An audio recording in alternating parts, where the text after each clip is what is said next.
Ladies and gentlemen, the President of the United States.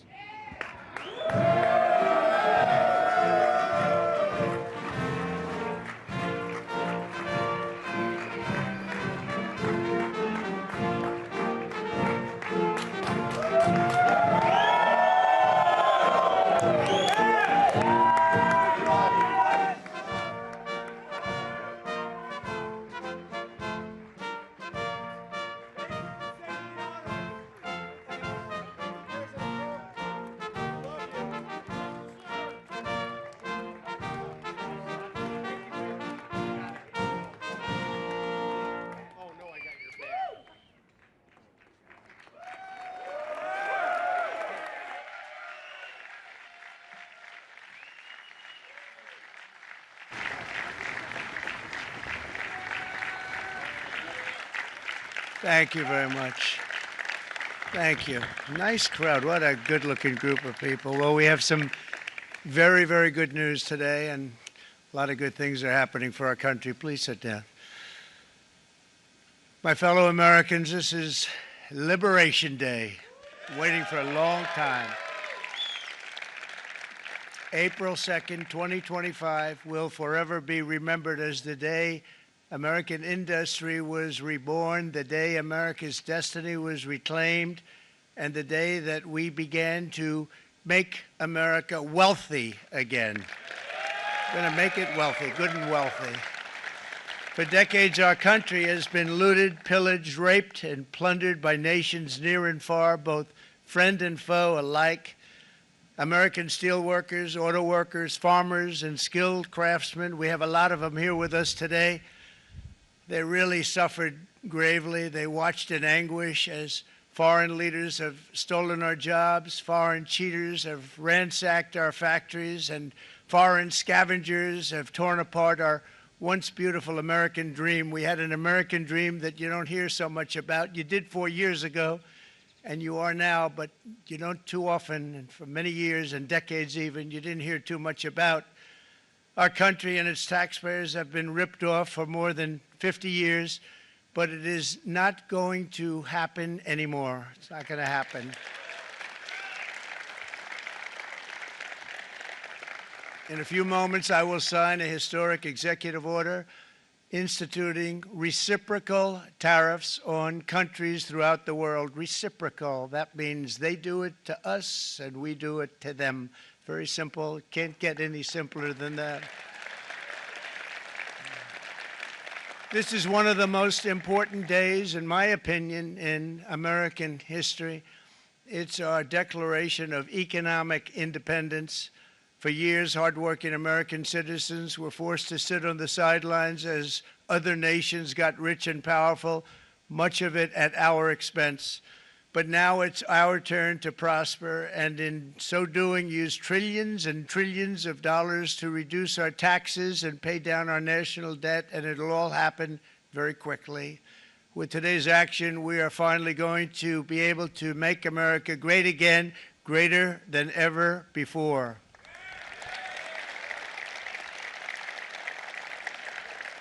Jobs and factories will come roaring back into our country, and you see it happening already. We will supercharge our domestic industrial base. We will pry open foreign markets and break down foreign trade barriers. And ultimately, more production at home will mean stronger competition and lower prices for consumers. This will be indeed the golden age of America. It's coming back, and we're going to come back very strongly. We're pleased to be joined on this momentous occasion by Vice President J.D. Vance. J.D., thank you. Thank you. Thank you very much. Where are you, J.D.? No, that wasn't too hard to find. I was looking, you know, he likes to take a low-key attitude, so it'd usually be sitting right in front. He's gaining a lot of confidence, Mike, isn't he? And nearly my entire cabinet is here, as well as Speaker Mike Johnson, who's done an amazing job. And with the great success we had last night in Florida, we have a majority of 7. And 7's like a lot when we had it at 1, right? You've done a fantastic job, and many of the members of the House and Senate are with us. Senators, Congressmen, thank you all for being with us. We appreciate it. For decades, the United States slashed our trade barriers on other countries, while those nations placed massive tariffs on our products and created outrageous non-monetary barriers to decimate our industries. And in many cases, the non-monetary barriers were worse than the monetary ones. They manipulated their currencies, subsidized their exports, stole our intellectual property, imposed exorbitant VAT taxes to disadvantage our products, adopted unfair rules and technical standards, and created filthy pollution havens. They were absolutely filthy, but they always came to us and they said, we're violating, we should pay for it. It's all detailed in a very big report by the U.S. Trade Representative on foreign trade barriers, and I'll just hold it up for you. It's available, and you don't have to pay too much. As I understand it, you'll pay nothing. It's a lot of work for something, actually, because it's a special book. It's very, frankly, it's very upsetting when you read it, when you see what people have been doing to us for 30 years. This all happened with no response from the United States of America, none whatsoever. But those days are over. Let me offer just a few examples of the vicious attacks our workers have faced for so many years. The United States charges other countries only a 2.4 tariff on motorcycles. Meanwhile, Thailand and others are charging much higher prices, like 60%. India charges 70%. Vietnam charges 75%, and others are even higher than that. Likewise, until today, the United States has for decades charged a 2.5 tariff. Think of that, 2.5% on foreign-made automobiles. The European Union charges us more than 10% tariffs, and they have 20% VATs, much, much higher.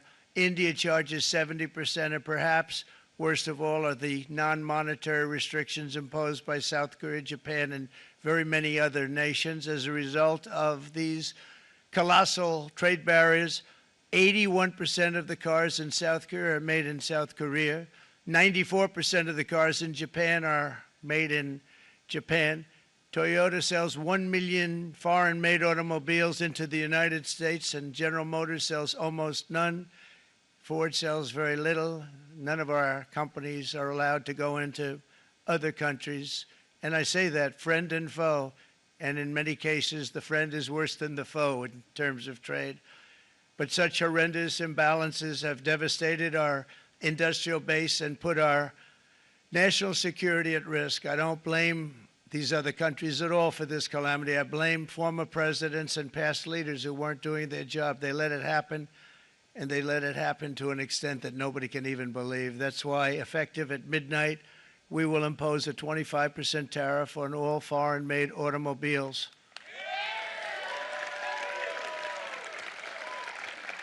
Thank you.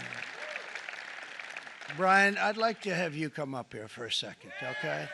I just see him sitting. He's been a fan of ours, and he understands this business a lot better than the economists, a lot better than anybody. Brian, say a few words, please, would you? Thank you, Mr. Thank you. President. It's a great honor to have you. Thanks. Thank you, Mr. President. I grew up just north of Detroit, Michigan, in Macomb County, known as the home of the Reagan Democrats. My first vote for president was for Ronald Reagan. I thought that was going to be the best president I ever saw in my lifetime until Donald J. Trump came along. I have watched my entire life, I have watched plant after plant after plant in Detroit and in the Metro Detroit area close. There are now plants sitting idle. There are now plants that are underutilized, and Donald Trump's policies are going to bring product back into those underutilized plants. There's going to be new investment. There's going to be new plants built. And the UAW members, and I brought 20 of them with me, they're sitting right over here. We support Donald Trump's policies on tariffs 100%. So, Mr. President, we can't thank you enough. And in 6 months or a year, we're going to begin to see the benefits. I can't wait to see what's happening 3 or 4 years down the road. Thank you, Mr. President. Thank you so much. Thank you. What a great guy. He got it right from the beginning. He got it before almost anybody else. This group over there, they got it too. And, you know, we won the state of Michigan. We won almost all of them. But we won Michigan by a lot, and I want to just thank you all. The auto workers were fantastic. The Teamsters were fantastic. Everyone was pretty good, I will tell you. Thank you very much. I appreciate it. You're going to be very happy very soon, and you probably see what's happening with all of the, not only car companies, but car companies in particular. You see it with all of the ones they're moving, they're announcing day in, day out. You're seeing it. Nobody's ever seen anything like that. With today's actions, we're also standing up for our great farmers and ranchers who are brutalized by nations all over the world. Brutalized. Canada, by the way, imposes a 250 to 300% tariff on many of our dairy products. They do the first can of milk. They do the first little carton of milk at a very low price, but after that it gets bad, and then it gets up to 275, 300%. So when they're figuring what's Canada charging, they say, oh, about 2%, 3%. But take a look at what happens down the road. When you look a little bit, it's not a pretty picture, and we don't like it, and it's not fair. It's not fair to our farmers. It's not fair to our country.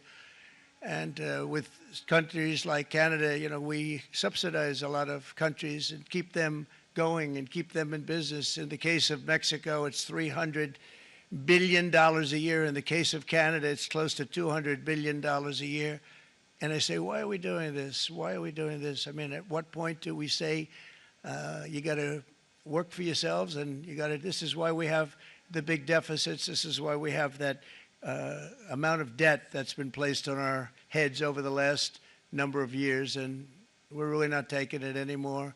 Through non-tariff barriers, the European Union bans imports of most American poultry. You understand? They say, we want to send you our cars, we want to send you everything, but we're not going to take anything that you have. Australia bans, and they're wonderful people and wonderful everything, but they ban American beef, yet we imported $3 billion of Australian beef from them just last year alone. They won't take any of our beef. They don't want it because they don't want it to affect their farmers. And you know what? I don't blame them, but we're doing the same thing right now, starting about midnight tonight, I would say.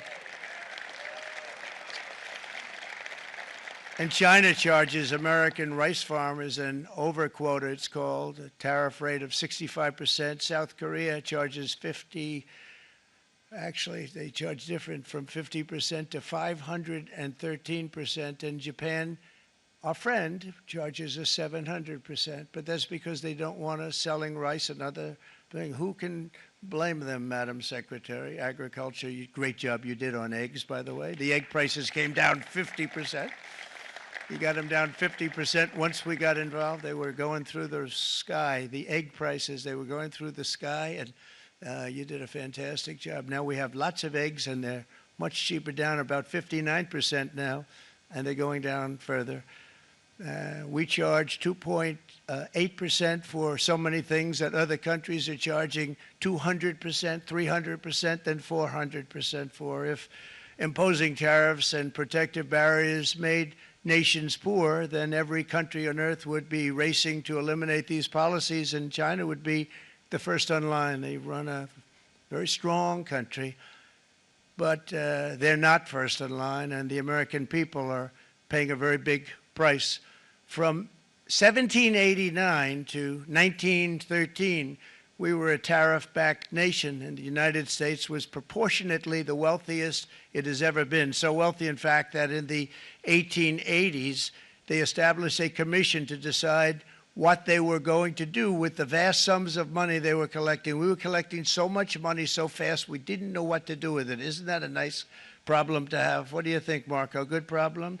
Marco would love that problem. But we don't have that problem anymore, but we're not going to have it very much longer, I will tell you. But they collected so much money, they actually formed a commission to determine what they were going to do with the money, who they were going to give it to, and how much. Then in 1913, for reasons unknown to mankind, they established the income tax so that citizens, rather than foreign countries, would start paying the money necessary to run our government. Then in 1929, it all came to a very abrupt end with the Great Depression, and it would have never happened if they had stayed with the tariff policy. It would have been a much different story. They tried to bring back tariffs to save our country, but it was gone. It was gone. It was too late. Nothing could have been done. It took years and years to get out of that depression, far longer than even FDR had that office right over there for a long period of time. The ramp system, that's rather intricate, was built because of him, and every time you walk up, you think of him, and he did a great job in many ways, but it lasted long beyond his terms, as you know. But it's not too late any longer, and we're going to start being smart, and we're going to start being very wealthy again. We're going to be wealthy as a country because they've taken so much of our wealth away from us. We're not going to let that happen. We truly can be very wealthy. We can be so much wealthier than any country. It's not even believable, but we're getting smart. Nearly a century later, in the face of unrelenting economic warfare, the United States can no longer continue with a policy of unilateral economic surrender. We cannot pay the deficits of Canada, Mexico, and so many other countries. We used to do it. We can't do it anymore. We take care of countries all over the world. We pay for their military. We pay for everything they have to pay, and then when you want to cut back a little bit, they get upset that you're not taking care of them any longer. But we have to take care of our people, and we're going to take care of our people first, and I'm sorry to say that.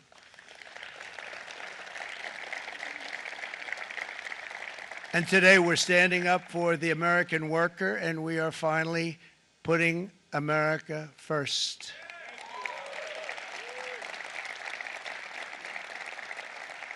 In Sleepy Joe Biden's last year in office, the United States hemorrhaged 100,000 manufacturing jobs, and the number was going through the roof at levels never seen before. And our trade deficit reached a record $1.2 trillion, which is unheard of. Since the beginning of NAFTA, the worst trade deal ever made. It was a horror show. I was able to terminate it. They all said you'd never be able to get it out. We had to get approval from Congress to get it terminated. We had to live with that deal. It was the worst deal, worst trade deal ever made by far. But since the very beginning of NAFTA, our country lost 90,000 factories. Think of what that is, 90,000. Think about putting a map up and putting tax on it. You wouldn't have enough room. 90,000. I said, is that possible? We had it checked 4 different times, and it was actually somewhat higher than that. And 5 million manufacturing jobs were lost while racking up trade deficits of $19 trillion. That was the worst trade deal ever made. As a result of these gigantic losses, foreign nations now own $26 trillion more of American assets than think of this, than the Americans own of their own foreign assets or other foreign assets. The United States can no longer produce enough antibiotics to treat our sick. We have a tremendous problem. We have to go to foreign countries to treat our sick. If anything ever happened from a war standpoint, we wouldn't be able to do it. We import virtually all of our computers, phones, televisions, and electronics. We used to dominate the field, and now we import it all from different countries. A single shipyard in China now produces more ships every year than all of the American shipyards combined. Think of that. And it was a business that we used to dominate. We used to dominate it totally. In short, chronic trade deficits are no longer merely an economic problem. They're a national emergency that threatens our security and our very way of life. It's a very great threat to our country. And for these reasons, starting tomorrow, the United States will implement reciprocal tariffs on other nations. It's been a long time since we even thought of that. We used to think about it a lot. We didn't think about it for many decades, and you see what's happened. For nations that treat us badly, we will calculate the combined rate of all their tariffs, non-monetary barriers, and other forms of cheating. And because we are being very kind, we're kind people, very kind. You're not so kind when you got ripped off with your salaries. My auto worker friends and my Teamster friends and all of the unions that typically voted Democrat, they're not voting Democrat anymore because worker, whether union or non-worker, they're for the Republicans now. That's what happened. But we will charge them approximately half of what they are and have been charging us. So The tariffs will be not a full reciprocal. I could have done that, yes, but it would have been tough for a lot of countries. We didn't want to do that. I'd like to see the chart if you have it. Could you bring it up, Howard? This is our great Secretary of Commerce, Howard Lutnick. Thanks, Howard. So if you look at that, China, first row, China, 67%. That's tariffs charged to the USA, including currency manipulation and trade barriers. So 67%, I think you can, for the most part, see it. Those with good eyes, with bad eyes. We didn't want to bring, it's very windy out here. We didn't want to bring out the big charts because it had no chance of standing. Fortunately, we came armed with a little smaller chart. So it's 67%, so we're going to be charging a discounted reciprocal tariff of 34%. I think, in other words, they charge us, we charge them less, so how can anybody be upset? They will be, because we never charge anybody anything, but now we're going to charge. European Union, they're very tough, very, very tough traders. You know, you think of European Union, very friendly. They rip us off. It's so sad to see. It's so pathetic. 39%, we're going to charge them 20%, so we're charging them essentially half. Vietnam, great negotiators, great people. They like me, I like them. The problem is they charge us 90%. We're going to charge them 46% tariff. Taiwan, where they took all of our computer chips and semiconductors. We used to be the king, right? We were everything. We had all of it. Now we have almost none of it, except the biggest company is coming in. We're going to end up with almost 40%. Lee Zeldin's working to get their approvals. And it's an amazing company. Mr. Wei, of one of the great companies of the world, actually. They're coming in from Taiwan, and they're going to build one of the biggest plants in the world, maybe the biggest for that. But 64%, we're going to charge them 32%. Japan, very, very tough, great people. And again, I don't blame the people for doing it. I think they're very smart in doing it. I blame the people that sat right in that Oval Office, right over there, right behind the Resolute desk or whichever desk they chose. Japan, 46%. They would charge us 46%, and much higher for certain items like cars, you know, little items like cars. 46%, we're charging them 24%. India, very, very tough, very, very tough. The Prime Minister just left, and he's a great friend of mine, but I said, you're a friend of mine, but you're not treating us right. They charge us 52%. You have to understand, we charge them almost nothing for years and years and decades, and it was only 7 years ago when I came in, we started with China and charged them. We took in hundreds of billions of dollars from China in tariffs, and they understood, honestly. President Xi understood. He said, look, I understand, and the other countries, and they all understand. We're going to have to go through a little tough love, maybe, but they all understand. They're ripping us off, and they understood it. Prime Minister of Japan, Shinzo Abe. He was a fantastic man. He was unfortunately taken from us, assassination. But I went to him and I said, Shinzo, we have to do something. Trade is not fair. And he said, I know that, I know that. And he was a great gentleman. He was a fantastic man, but he understood immediately what I was talking about. I said, Shinzo, we have to do something. He said, I know that. And we worked out a deal, and it would have been a much better deal, but frankly, there were many years left on the deal that was made previous to my getting there, but it was something.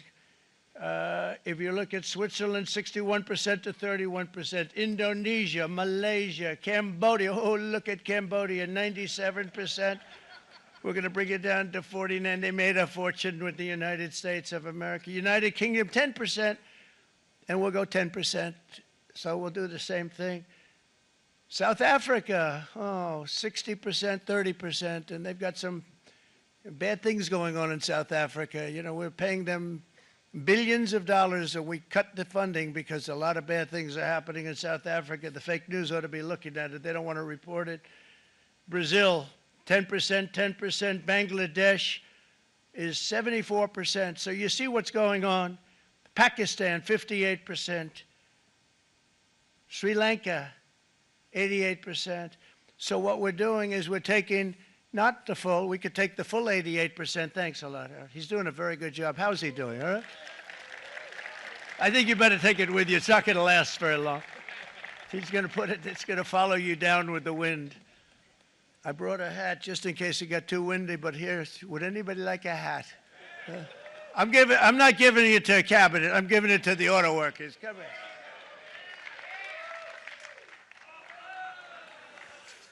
Thank you, fellas. Get it. That's it. That's it. They deserve it more than our cabinet. Our cabinet has plenty of hats. But you see the numbers. The numbers are so disproportionate. They're so unfair. At the same time, we will establish a minimum baseline tariff of 10%. You notice that on the chart. And that'll be on other countries to help rebuild our economy and to prevent cheating. So we're going to have a minimum of cheating, and we're going to be very severe on the people that at the gate that watch the tariffs and watch the product coming in, because there's been a lot of bad things happening at the gate because the money is so enormous that you're talking about. There's never been probably anything like it in terms of the enormity, and there are a lot of bad things happen at the people that do the check-in, and they're looking at 10-year jail sentences if they do play. We're going to treat them so good, but if they cheat, the repercussions are going to be extremely strong. Foreign nations will finally be asked to pay for the privilege of access to our market, the biggest market in the world. We're right now the biggest market in the world. We had a great country 4 years ago in terms of the economics. We were doubling up on China. We were doing so well. Nobody was going to catch us, but so much of it slipped away over the last 4 years under Biden. I campaigned on this policy throughout last year, and today that promise was made, and it was also a promise, as you know, that was kept. Promises made, promises kept. To any company that objects to our common sense reciprocal tariffs, again, reciprocal, back and forth, back and forth. And I call this kind reciprocal. This is not full reciprocal. This is kind reciprocal. But what we do is we cut it in half. We charge them. My answer is very simple if they complain. If you want your tariff rate to be zero, then you build your product right here in America, because there is no tariff if you build your plant, your product in America. And we've seen companies coming in like we've never seen before. Likewise to all of the foreign presidents, prime ministers, kings, queens, ambassadors, and everyone else who will soon be calling to ask for exemptions from these tariffs. I say, terminate your own tariffs, drop your barriers, don't manipulate your currencies. They manipulate their currencies like nobody can even believe, which is a bad, bad thing and very devastating to us, and start buying tens of billions of dollars of American goods. Tariffs give our country protection against those that would do us economic harm, and many people were looking to do us economic harm. Maybe not so obviously, but they were doing tremendous economic harm. But even more importantly, they will give us growth. These tariffs are going to give us growth like you haven't seen before, and it'll be something very special to watch. I am so looking forward, and Brian, it's going to happen even faster than you said. You know, you might say, but it's already started. It's already started. Work's already begun on plants all around the country, and you see that as before. These are big, rich companies. We have $61 billion started on a big plant going up. It's going to be announced over the next 2 days, and they already started work. Many of these the biggest companies in the world, they've committed to build, build, build. We're going to build, build, build, sir. And they came here to see me, and they wanted to know if they could have a press conference. I do as many as I can. I'm pretty busy trying to stop Russia and Ukraine and the Middle East. We got to stop that. We got to stop the Houthis, which we're making tremendous. They like shooting ships down and out of the water, sinking ships. They get a kick out of it, but they're not getting such a kick out of it now, are they, Mr. Secretary? They're not getting such a kick out of that now. But here are just a short list of some of the companies that have already announced and committed to investment. And this is a company that built its factories and its plants in China. Apple is going to spend $500 billion. They never spent money like that here. They're going to build their plants here. SoftBank, OpenAI, and Oracle, great companies, are investing $500 billion almost immediately. NVIDIA, a hot company, is investing hundreds of billions of dollars. They just announced. TSMC, the biggest, most important company in the world of chips from Taiwan, with no investment from us, is investing $200 billion. And they said the reason was, number one, the election of November 5th, and number two, the tariffs. They don't want to pay the tariffs, and the way they're not paying it is to build their plant here. So we're going to go from almost no percentage. We used to have 100% of the chip market. Now it's all in Taiwan. Almost all of it's in Taiwan, a couple of other countries, but mostly in Taiwan. And think of it, we had 100%. We lost it because of people in that office that didn't do their job. They allowed it to be stolen from us. Johnson & Johnson, great company, $55 billion. Eli Lilly, $27 billion. Meta is investing $500 billion. Wow. DeMac is investing $20 billion. CMA, CGM, $20 billion. And then you have Merck and Clarios, Stellantis, General Motors, GE Aerospace, Honda, Nissan, Hyundai are all putting in billions and billions of dollars, and they're committed 100%. So.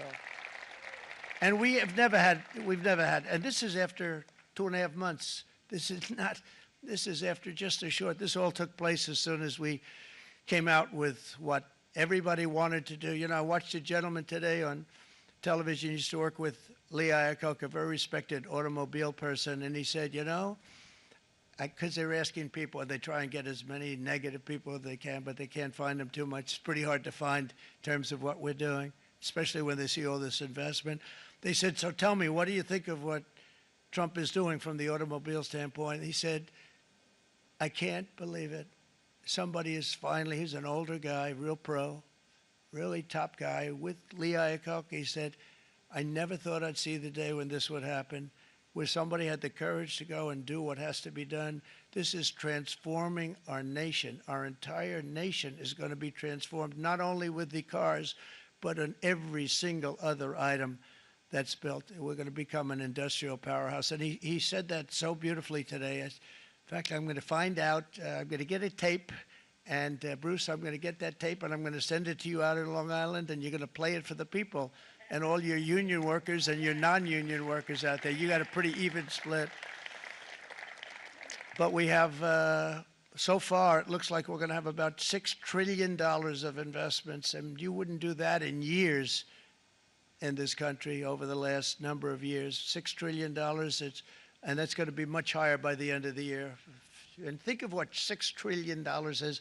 You wouldn't have even a small percentage of that under this other system. We're going to be an entirely different country, and it's going to be fantastic for the workers. It's going to be fantastic for everyone.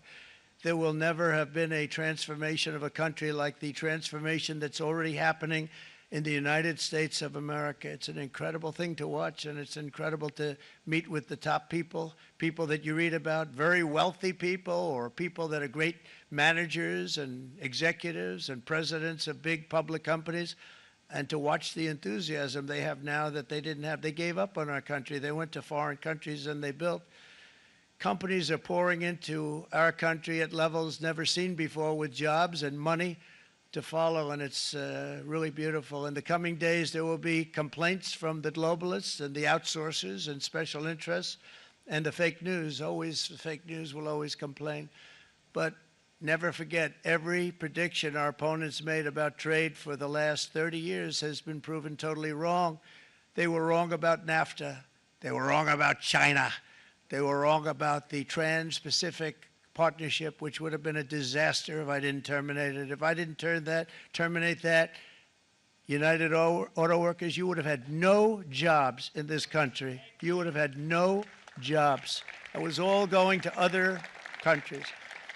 In my first term, they said tariffs would crash the economy. Instead, we built the greatest economy in the history of the world. And again, I have great respect for President Xi of China, great respect for China, but they were taking tremendous advantage of us, and I commend them for that. I say, hey, if you can get away with it, that's okay.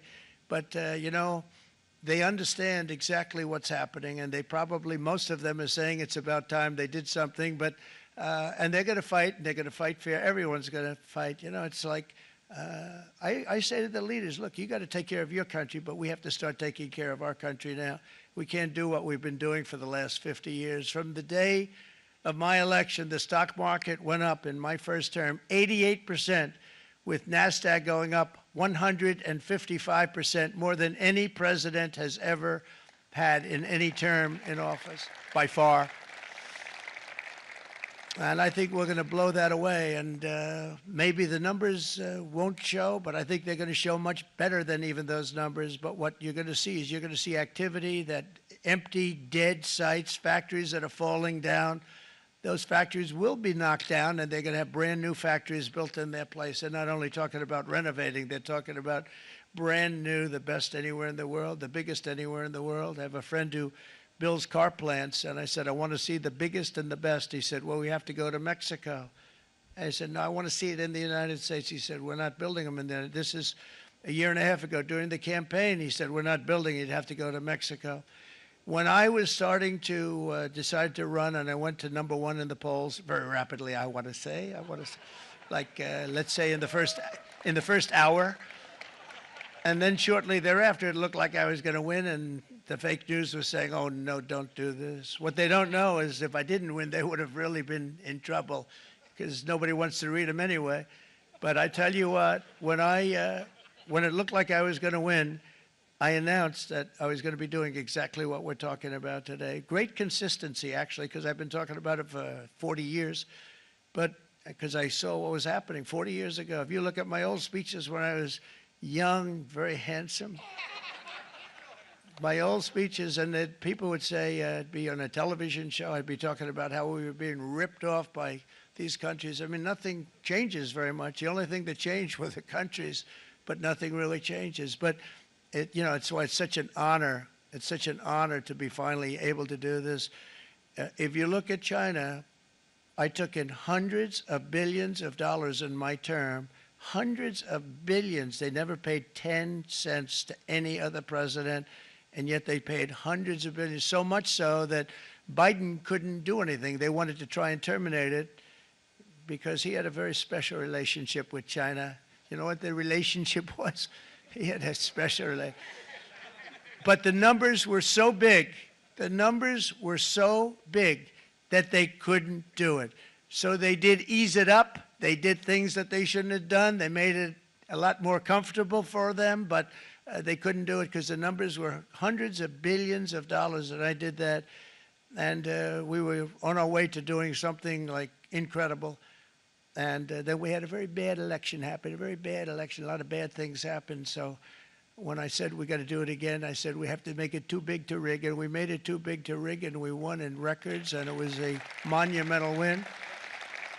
And it was such an honor to see so many of you, like Brian and your friends, here with us to celebrate, and to more importantly celebrate what we're doing, because that wouldn't be a full celebration if we didn't do this, because this will be an entirely different country in a short period of time. It'll be something the whole world will be talking about it. The critics made the very tired predictions earlier this year, but in February, core inflation dropped to the lowest rate in 4 years, and the price of eggs, as you know, just in a month and a half, we were there for 4 weeks, and the first week I got blamed for eggs. I said, I just got here. They said eggs have gone up at like 250%, and you can't get eggs, and they were going crazy. And I said, I just got here. And then we got to work on eggs, and we got to work on everything. And our great Secretary of Agriculture, you did a fantastic job, Brooke Rollins. She did a fantastic job. And as I said before, the price of eggs dropped now 59%, and they're going down more, and the availability is fantastic. They were saying that for Easter, please don't use eggs. Could you use plastic eggs? I said, we don't want to do that. We want to, and you really came through. It's an amazing job. Thank you very much, Brooke. You did great. But likewise, an old-fashioned term that we use, groceries. I used it in the campaign. It's such an old-fashioned term, but a beautiful term, groceries. It sort of says a bag with different things in it. Groceries went through the roof. And I campaigned on that. I talked about the word groceries for a lot.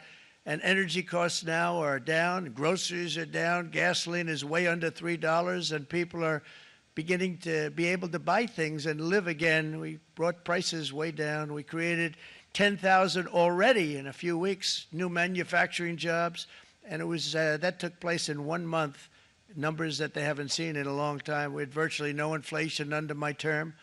We had virtually no inflation for 4 years. But after transitioning over to Sleepy Joe, it went from almost non-existent to the highest in the history of our country. They had the highest inflation in the history of our country, brought up by energy and bad spending and bad policy, and a lot of bad things happened. How about allowing millions and millions and millions of people to pour into our country with open borders, where it's so sad to see even now. And I see our great secretary of you have done. Stand up, please, Christy. Stand up. Christy Noem. And Tom Homan. These people are doing a great job, but gotten them out in records. We have problems with judges that don't want them to go out. They want Tren de Aragua, and they want MS-13, the most vicious gangs ever. Nobody's ever seen anything like it. Absolute killer gangs. They kill people. They don't even think about it. And we put them out, and we have judges now, radical left judges that they don't want them to go out. They want them to even be brought back. Let's bring them back. You've done a fantastic job, and please thank everybody. Homeland Security, thank everybody. Appreciate it. And we now have a border that's the best border that we've ever had, even better than it was my first term. My first term we did good, but this one we really specialized in. We've done really well. And we had records then. We had the best, safest border. 4 years ago, we had the best border there ever was. And now we have, you've actually matched it and done even better. And we're going to get it down the right way. And we want people, by the way, to come into our country, but we want to come in through a legal process. We want them to come in legally. We need more people. We need people to run these plants and to help the auto workers and the Teamsters and the non-union people and everybody else. But we need people and the farmers. And we're going to let people come in, but they want to come in. We want them to come in legally. They have to have the capability of loving our country, not people that hate our country. We don't want them in our country. And now we're going to pass the largest tax cuts in American history, and that's where we're relying on Mike and John Thune. And we will not cut Social Security, Medicare, or Medicaid benefits, and the Democrats will, because if they got in, the entire economy would collapse. This country was heading for a collapse under the people that you saw. They were horrible. I think one of the reasons people like the job, I have my highest approval ratings because I think they're comparing me to the worst administration in the history of our country, so I appreciate that at least. But Speaker of the House Mike Johnson and Senate Majority Leader, appreciate it, Mike, John Thune have been fantastic, by the way. But they've been working tirelessly on taking the next step to pass the plan for our one big, beautiful bill. I'd like to name it that if you can. One big, I made that statement about 6 months ago, and everybody calls it one big, beautiful bill. And it will be that. It'll have everything, the big tax cuts and every incentive there is. And it'll be fantastic. And by the way, for the cars, we're asking for an interest deduction on a loan. So if you build the car, only in America we do it, Brian. If the car's not built in America, you don't get the interest rate deduction. But if you build the car in America, if you buy a car, if it's built in America, then you get an interest rate deduction, tax deduction, and that's a big thing. That's going to be a big thing. I think that's going to pay for itself very quickly, that deduction. Never happened. We've never had anything like that before. Somebody said, where do you get the idea? Because it's so basic. You would think that would have happened a long time ago. It never did, and I'm very happy it didn't because now I can say that was my idea. But we're going to get us closer to the debt extension. We have to get the debt extension passed, and I know you're going to be able to do that, Mike, and it's very important that you do that. And all of the other things that the Senate budget plan gives us, along with working, because I know they're working together, John and Mike, and the two bills are going very well together. We need to get our shared priorities done, including certain permanent tax cuts. We want the tax cuts to be permanent, spending cuts, energy and historic investments in defense, border, and so much more. We're covering everything. These will be phenomenal. There'll be no bill like this going to straighten. One bill is going to straighten out our country for many, many years to come. And we said, let's just do it and let's get it done. And some guys will love it and some guys will like it a little bit less because they're not getting what they were exactly looking for, but they're getting a lot. They'll never, if we get this done, it'll be the most incredible bill ever passed in the history of our Congress and Senate and congressmen, the senators and the congressmen, many of whom are here today, will be very proud of themselves. I really believe that. It's going to set us on a whole new prosperous path. We're going to cut spending and right-size the budget back to where it should be. We're going to do that very strongly. Thank you, Rick. Thank you. John, thank you. Oh, look at all of our senators over there. Oh, boy, that's a nice group of people. But I won't like them so much if they don't get this bill done.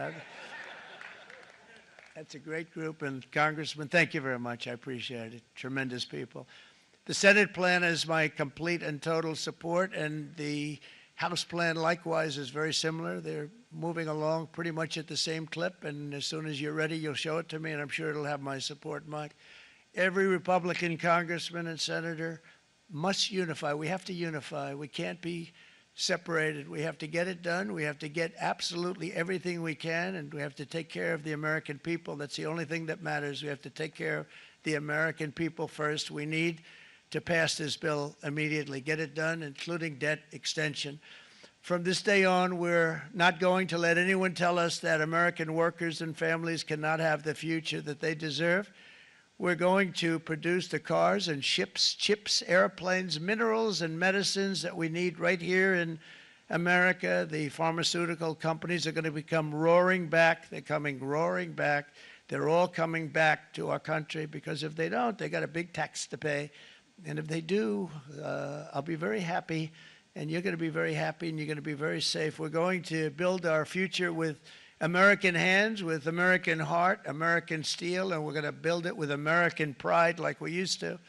We're approaching our 100th day as president and have been given credit by a lot of people, actually, even some of the fake news. Can you believe it?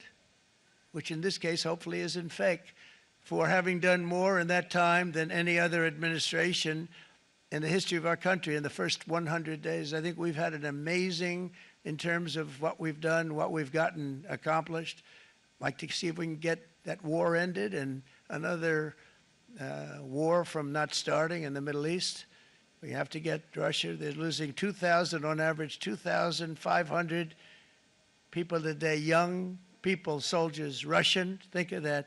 2,500 through some days, but on average, probably over about a 1 week period, it's 2,712, they say. They're losing those soldiers. They're dying. They're being decimated. And they're not from our country, but they're from other countries. But they're human beings. They're from Russia. They're from Ukraine in this period, most of them. And we're going to get it stopped. It's a senseless war that would have never happened if I was president, and it shouldn't be allowed to go on. And I think we're being given good cooperation by Russia and by Ukraine, but we have to get it stopped. It's humanity. It's humanity. It's a terrible thing.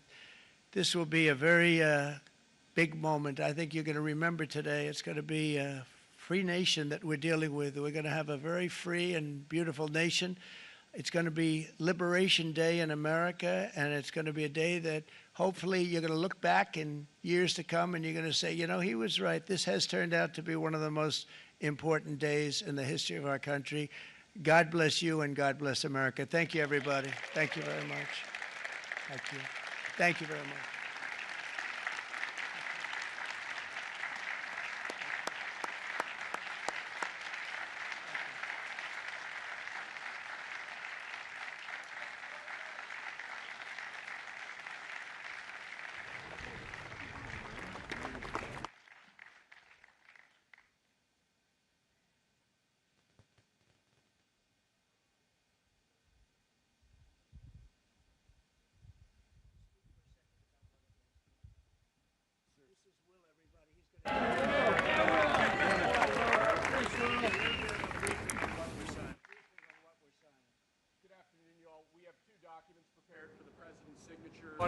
is what's referred to as the de minimis loophole with respect to imports from the U.S.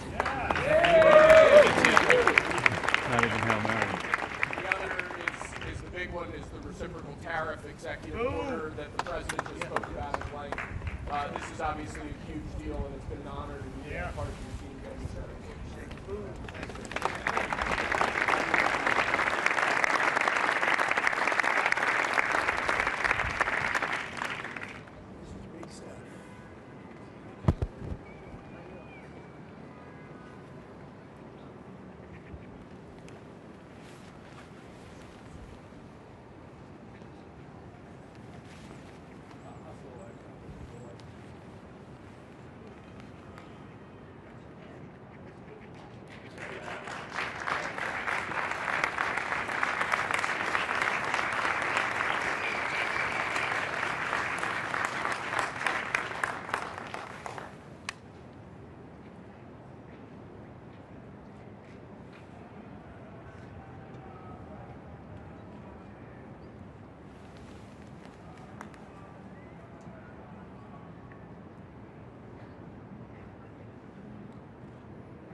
Mr. President, what will you do if the EU or other countries retaliate?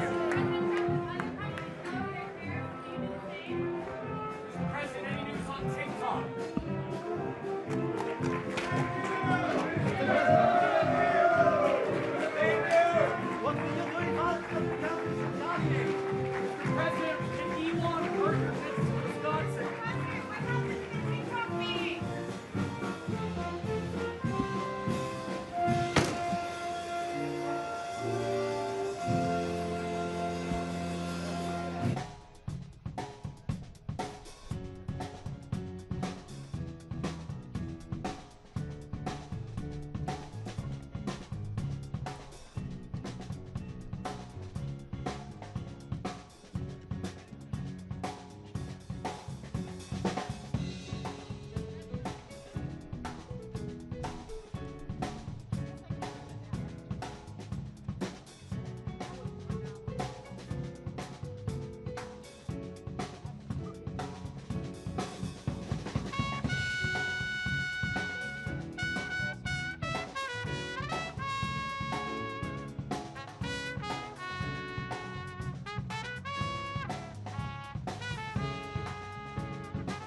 Secretary.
और cord भी है क्या? ये cordless है क्या? 20% was basically there was a scenario. 5% was the scenario that we heard in President Ursula von der Leyen about just 24 hours ago, saying that Europe would have to react or retaliate. I've heard from the source that if the number had been lower, if that baseline 10% tariff had been what had been hit with, potentially they might have let it slide. But this now bigger number of 20% will likely cause some kind of retaliation. Of course, the EU was hinted at that previously about putting a tariff on bourbon from the United States at 50%. Famously, Donald Trump then responded saying, well, if we put tax bourbon at 50%, we're going to put a 200% tariff on wine and champagne. So we could see the beginning of some rumblings here. Of course, this is a very tense and delicate between the EU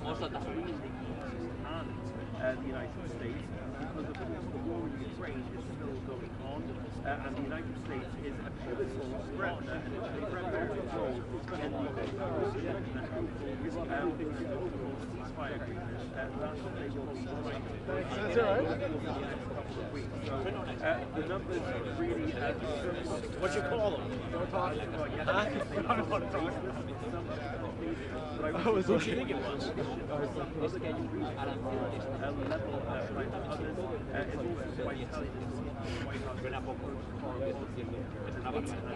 You'll never remember. I'm not going to see you again. I'm not going to tell anybody. I don't know who you are. Pero es solo la base, porque luego hay una serie de países a los que el presidente ha llamado los peores enemigos del comercio de Estados Unidos. Entre ellos, Nigeria es un país de hecho figura como la segunda en la Unión Europea,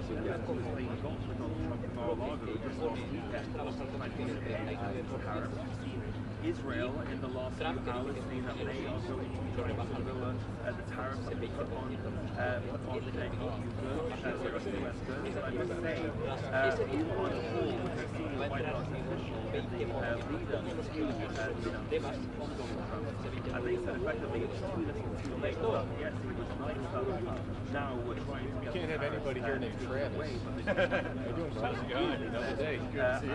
Yeah, you too. Yeah, give me some of your number. I was going to text you to see if you're out here this week. I was. It's actually non-tariff barriers as well. And they stress that there's no thing that el 10% es la base, una base entonces para los países que disponen de la base hay países que no tienen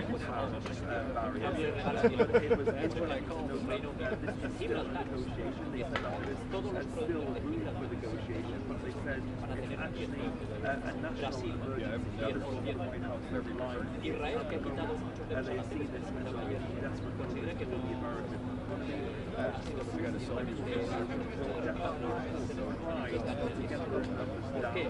Algo muy importante que no está mucho la conversación y que duran esta etapa y que los americanos llamada conferencia previa es que para imponer estos aranceles y para considerar que la Unión Europea tiene un 39%, no solo basta con esos aranceles que podamos imponer nosotros a productos importados desde Estados Unidos, cuentan también cosas complicadas como los subsidios, como los fondos que da la Unión Europea, como los dumping, que es vender más barato para liberarse y bueno, I think, like nothing, y hay países que se ganan Tailandia 36%, Noruega,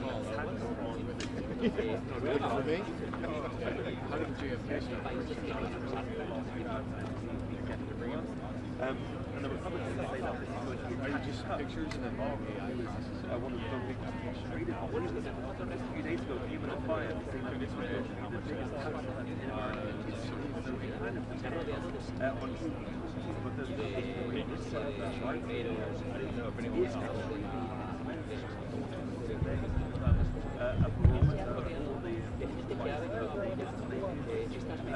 y él considera que los mercados vayan a tener una manera mainly as Y aunque por esto dice que está haciendo esto por los efectos del hecho es decir, está posicionando lo vamos a pasar mal con esto que el acompañador te voy a enseñar, mira conmigo aquí porque esto es un restaurante y hay un bullicio tremendo, pero quiero que explique cómo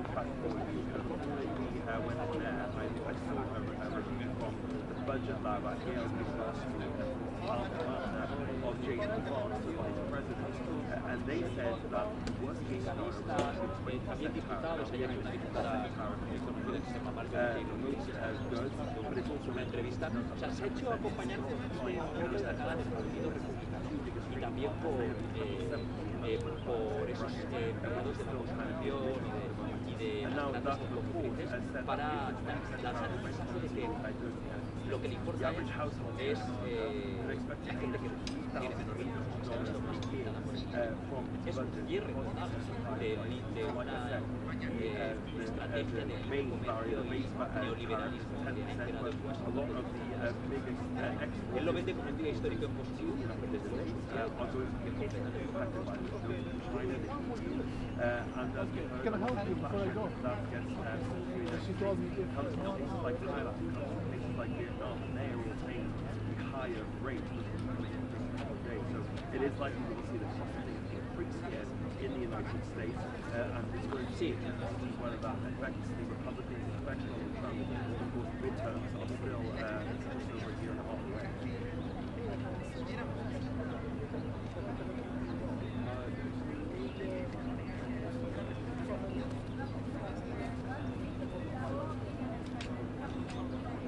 Desde luego es importante que tengas que él no esté escuchando a los mercados.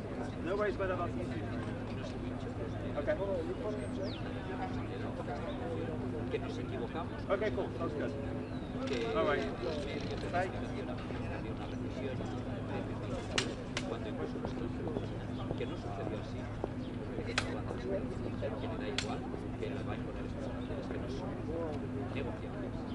Ese 10% que vaya después añadido a ellos no va a ser que le dé igual lo que haga. Esto corrimos en el riesgo de que haya seriamente que no haya una recesión a partir de ahora. Pero es que también hay asesores de Trump que dicen que vamos con una recesión lo hemos hablado otra vez. Sobre lo de Elon Musk, lo ha publicado el medio político, lo ha desmentido la portavoz de la Casa Blanca. Yo estas noticias con fuentes anónimas que publican medios aquí las cogería con pinzas, porque Elon Musk como empleado especial del gobierno de Estados Unidos solo puede trabajar sin ser confirmado por el Senado. Eso es la ley necesaria. Y él ya dijo que se iba a ir cuando el proceso hubiera acabado y él lo considera acabado en 2026. 250 aniversario de Estados Unidos y él quería marcharse. No creo que haya ningún cambio grande sobre que más.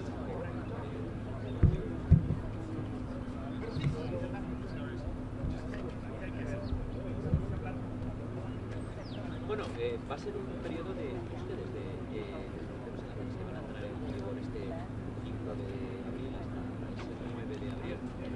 Algún margen de maniobra va a haber, pero desde luego ese 20% para el no es también es importante destacar cómo nos afecta a España esto, porque España tiene déficit comercial con Estados Unidos. España compra más a Estados Unidos de lo que le vende, por lo tanto tendríamos que estar exentos de todo esto, ¿no? Pero aquí está.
Es lo que él busca. Él busca que sea más caro comercio, que sea más caro importar y exportar. ¿Qué le gustaría entrar? Que cierre la Ford en algunos AFES y que todo eso se haga en los Estados Unidos. Y las empresas españolas están dando siempre nos han dicho que esto del dumping, por lo que nos penalizan la aceituna española que está sometida a unos aranceles absurdos, ¿no? Que incluso el Ministerio de Asociación ha denunciado esa práctica. Pero hoy viene a sacar un tema del dumping, que no es que los sitios de la Unión Europea han utilizado también subsidios esos franceses. Trump los ha dado. Y eso la Unión Europea nos ha considerado. Chris right now a lo de trabajo. Pero a mí me llama la atención esta cifra. Aquí la cabeza. Unas trabas al comercio que equivalen a aranceles que no son aranceles. Con algo que es 100 años, han puesto una cifra. Y esa es la diferencia. Y no, desde luego, 39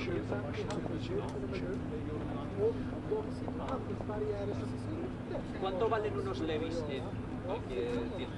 Te lo digo yo, un producto típicamente americano cuestan lo mismo. Igual te cuestan 15 euros más caros en una tienda española que lo mismo. O sea, arriba han contado todo, mi Pau. El whisky.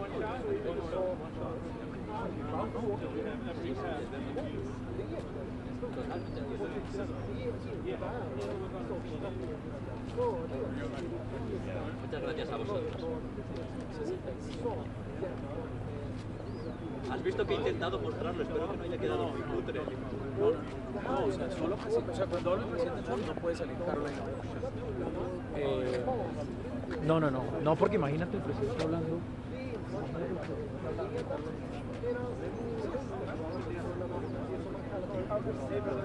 O sea, nosotros, y aparte porque yo estoy en la Casa Blanca, no tendríamos mayor, o sea, aparte.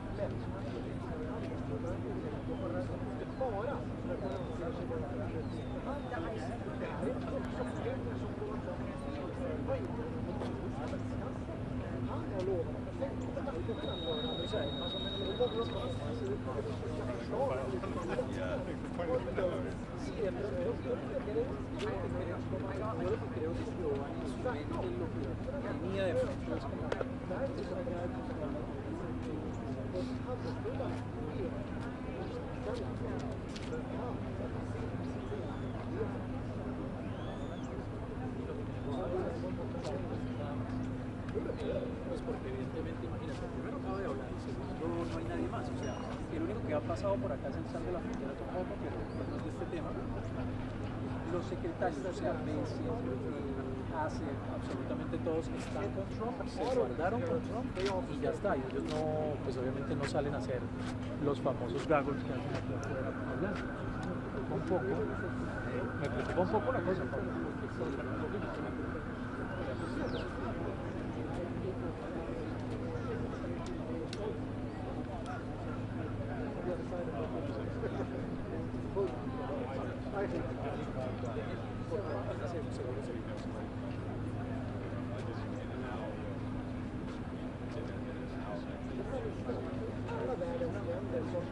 No, de acuerdo, yo creo que eso fue lo que tenía en la cabeza yo.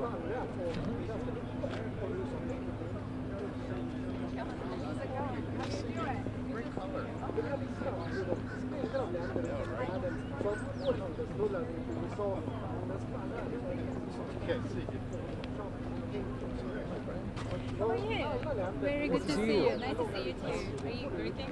Okay.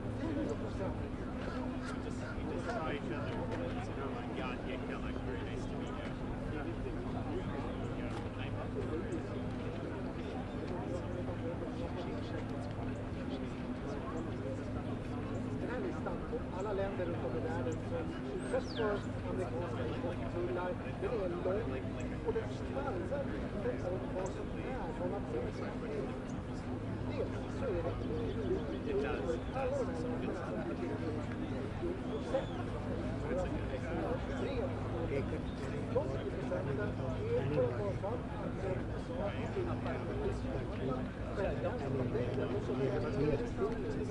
Sí le da una perspectiva muy buena de todo lo que pasó.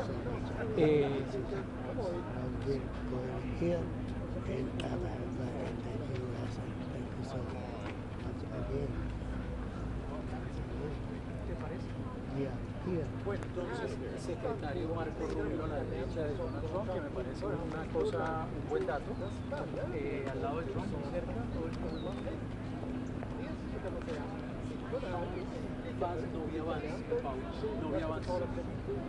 No había avance, sino que es que yo estaba en la quinta por, yo acabo de mejor dicho. Busy one for you, Harrison.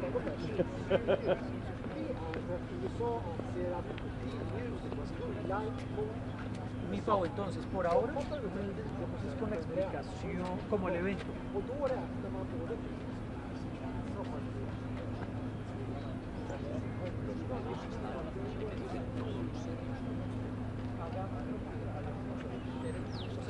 Solo metamos la explicación de quienes estaban con Trump, además de la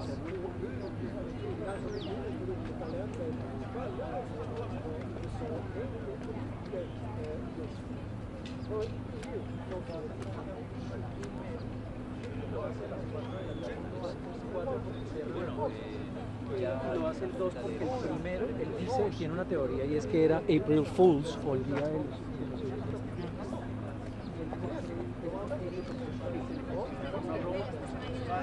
eso, por ejemplo, me parece una locura, pero así piensa Donald Trump, ¿entiendes? Entonces 4 de la tarde, por obvias razones, y 2 de abril, porque él dijo, si yo lo hago el 1 de abril, la embarramos.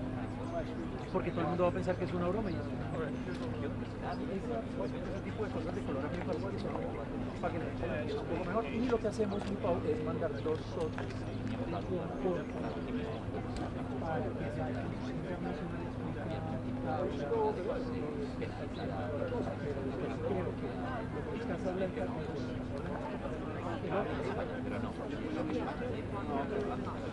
المصطفى بيتكلم والورق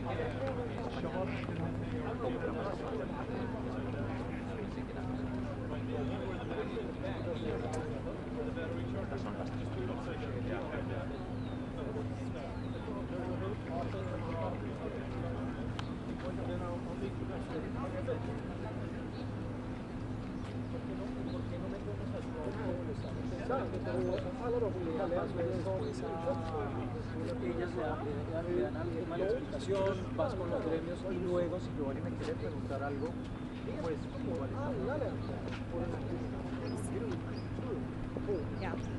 Igual podemos hablar con Giovanni.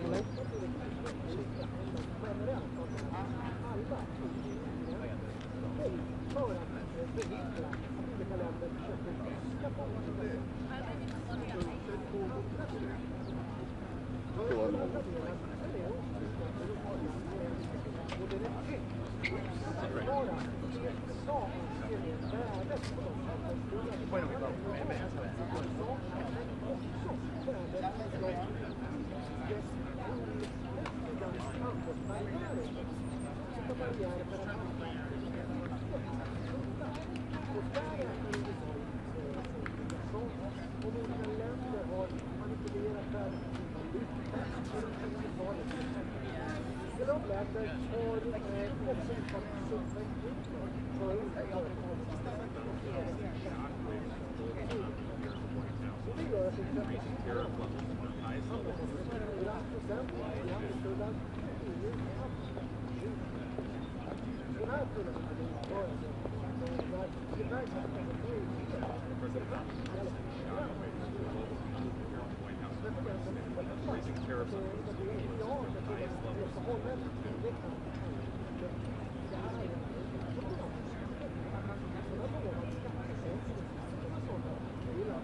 har marknaden manipulerat oss. President Donald Trump. President Donald Trump sent shockwaves through much of the global economy here at the White House on Wednesday, raising tariffs on most imports to their highest level since 2018. Den här listan på alla länder som drabbas av handelstullar från USA är lång och den innehåller detaljer som är samtidigt dels så innebär den alla de här länderna stora så kommer vi att ganska höga handelstullar beroende på vad USA anser att landet har ut till både tullar men också andra. Till exempel så har vissa varor högre This is how they, I agree with you. It's that they actually Y want luego el adicional es el same 20%. device, you've got the better,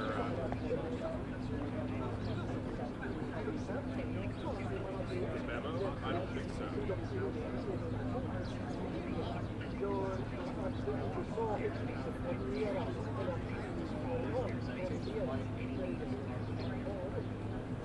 Oh, no kidding. Okay. Oh, that's really good.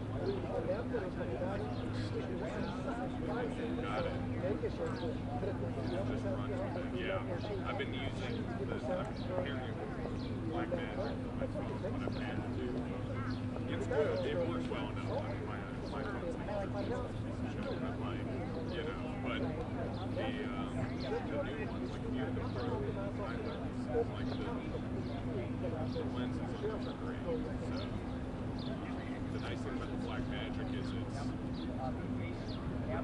well, the nice thing about the Black Magic is you can control the ISO and the shutter and stuff, right? And it's free. I'm pretty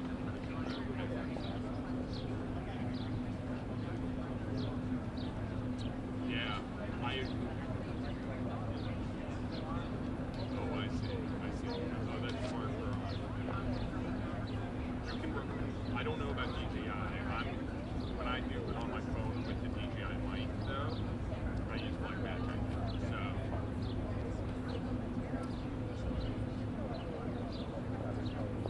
Yes. Oh no, you're totally. I mean, very beautiful. Right? We're all working on our technology. Yeah. How is everything? I'm good. Good to see you. When did you arrive? 15th.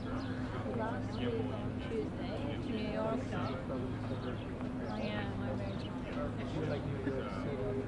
Yeah, so much.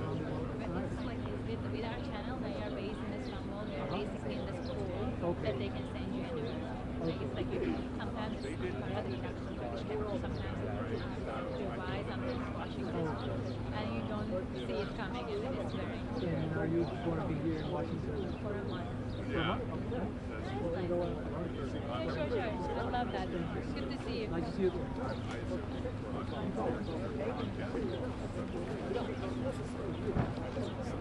I just tried this, but I'm gonna have to try it.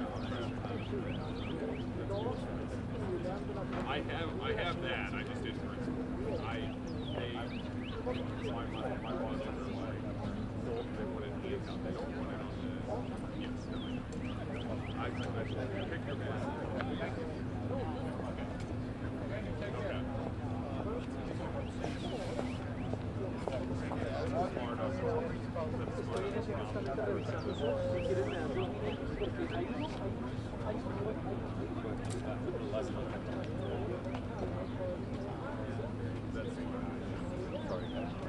No, you're good.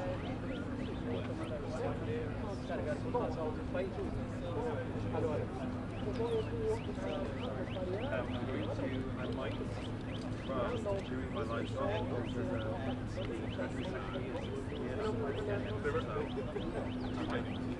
go with me, okay? All right.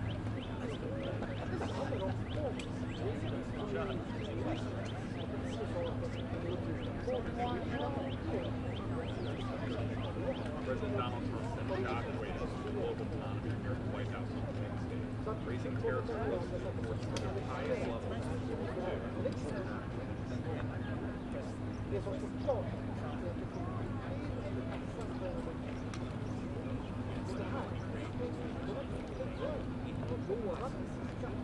President Donald Trump said shockwaves to the global economy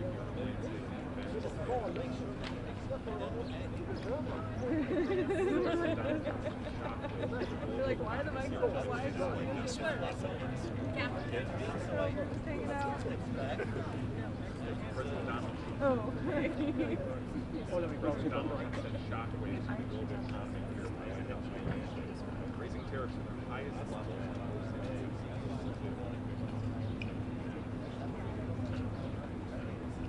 President Donald Trump said shockwaves to the global economy.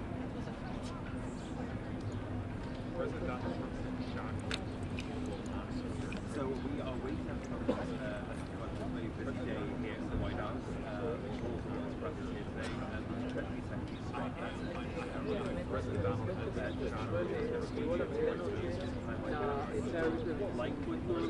Carlos, que también habló del tema.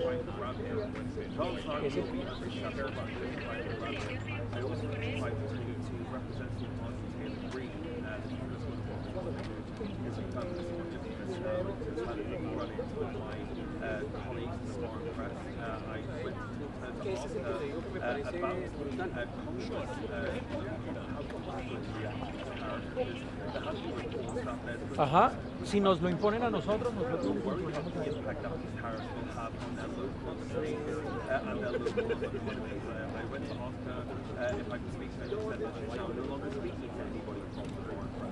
The immediate reaction on the White House drive, nothing at the moment, we'll get the Treasury Secretary later on. But yes, it is important to note in terms of the clarification for these tariffs that Canada and Mexico should be on the outside of the wider group of the White House has been forward the 20% tariffs, which are affecting most countries in the world, and there's additional reciprocal tariffs on top of that 10%, which are going to be impacting the 60 or so nations that the White House needs to resolve the world's defenses. Among that is, of course, the European Union, an extra 10% tax on top of the baseline 10% for the EU. I've been speaking to Ajá, o sea, el color al final, el color al final. Bueno, no, perfecto, perfecto, me parece.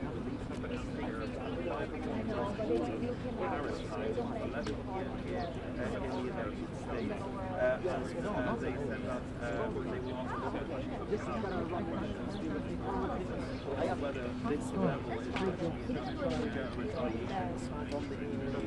and the sense that you get there is that only our that is what tracks from what conversations I've been having with European diplomats, with European countries here in Washington. The 20% would be their kind of worst case scenario, 25% was the worst case scenario. But Europe is unlikely to be happy that this is the level that they've got. Like I said, some of the sources I'm speaking to have got 10% tariffs. They say that this is a good start. They say that negotiations are still ongoing, that everything is still on the table, and they're hoping to be able to drive that 10% down. Some of them even looking for a trade deal to be able to get a good and fair trade between the countries. One source that this nation is sort of a vague answer, but this nation is looking for a reduction in barriers as well, as a way to kind of tempt the United States to give this trade deal as well, sectional things as well. So a widespread approach to trade depends on the level of tariff on potentially decided.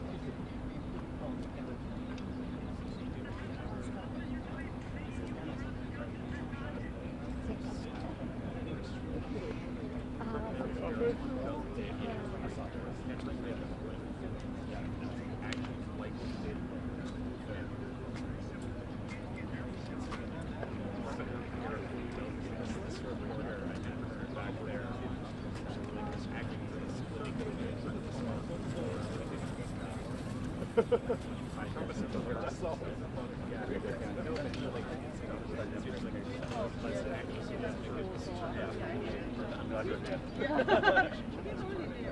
he was down. He went down there like 10 minutes ago. I can't see him on air.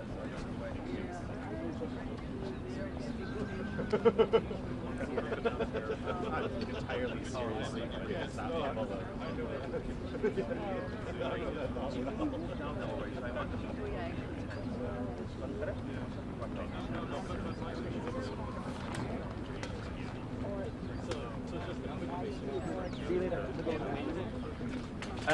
Von der Leyen speaking at 5 a.m. Sorry? Von der Leyen speaking at 5 a.m. She's in China, right? She's in Asia somewhere. Yeah. So, that's why it's 5 a.m. Oh my god, that makes sense. Yeah. Cheers. Okay, I'm Well, you're talking 5 a.m. here? What I just said on air was stupid. No, just 5 a.m. 11 p.m. our time. Treasury there. See ya. See you later. Now is the time. That's what I'm trying to ask as well. So they say there's no trade from the region. So people.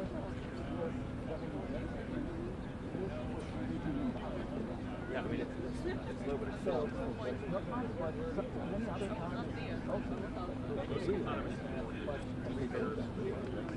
So the question is, 10% or just no? 10%. No. I also want to know whether it's He part couldn't like No, I asked him as well. I also want to know whether that was part of any trade deal, any ceasefire deal that we made with Russia and Jeddah. That's what I'm saying. I feel like they've made that as part of the negotiations in Jeddah, that they would not touch it with any hands. So I shouted my question to Navarro, but he heard my question, but he didn't. Most economists have warned that free trade together to reduce growth and So what is the news about the business here? But I don't know. Except from Mexico.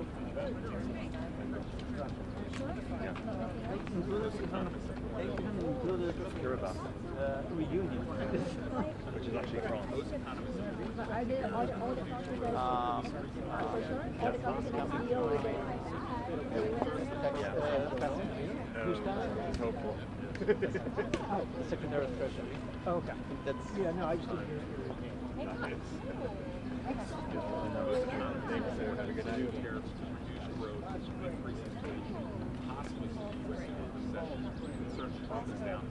But I had a feeling we were going to get yeah.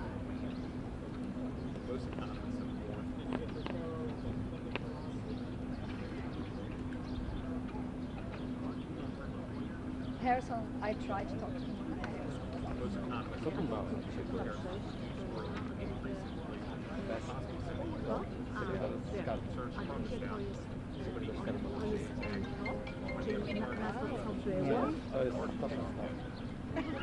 jest to, jak oni skalkulowali.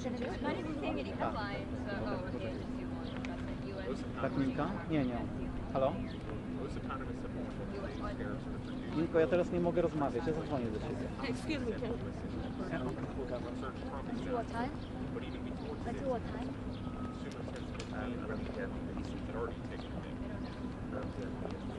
Hello. Hi. You want to come say hi? Is this confirmed, right? Hello. Yeah, I know. What do you think? Yeah, he's hiring for the camera. Yeah, just look at my name and type of like.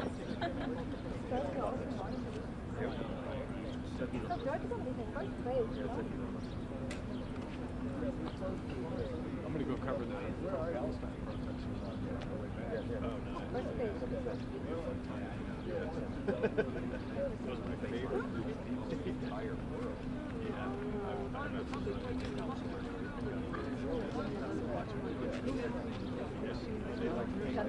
No, he's going to another one.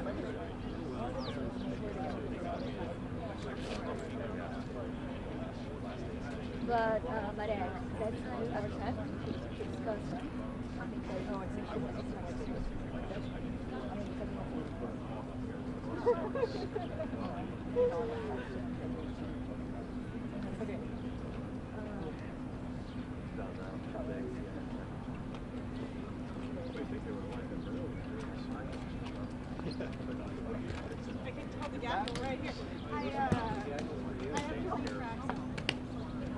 All right, I guess I'll teach you.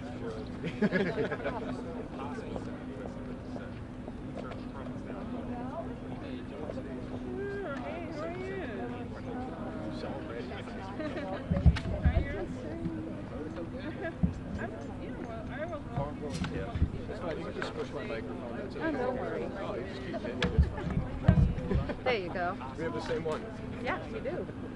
Are we okay to put logos? I just put mine. Oh, they don't normally allow it. So I just stick the It's garbage. 11 a.m., right, Fraser? 11 a.m., No, right? PM tonight. Tonight? Just come with the EST, 5 AM Brussels. 11 p.m. tonight. Yeah. Von der Leyen's response. Sorry.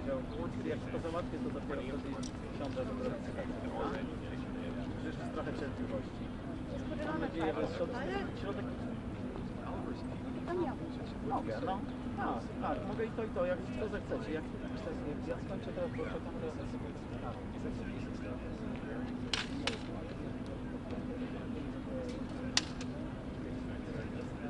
no, ale i tak jest środek na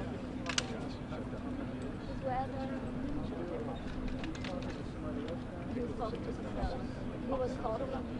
Yeah. Dobra, Is that dzięki. CNN? Sitting down. That's CNN.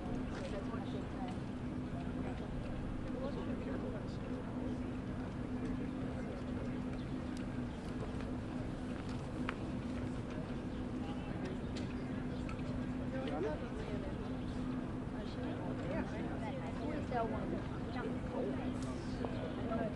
That's CNN. Come here. This is recorded. But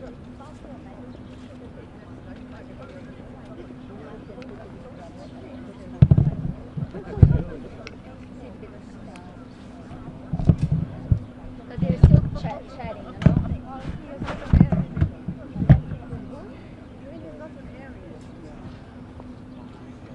Yeah. No, he's not on there yet.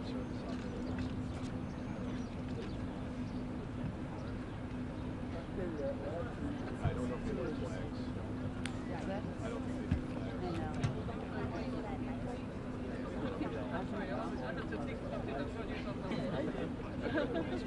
Are you okay? That is the right way to like it. That's what my wife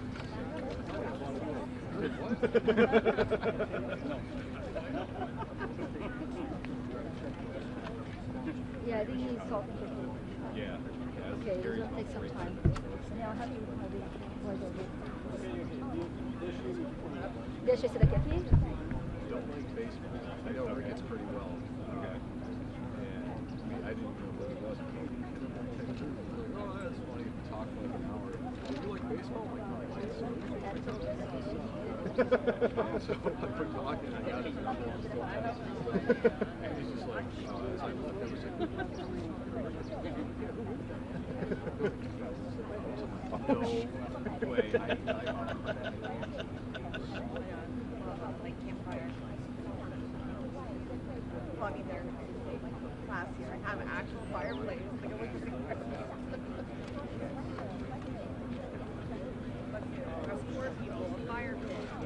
Also does the trucks.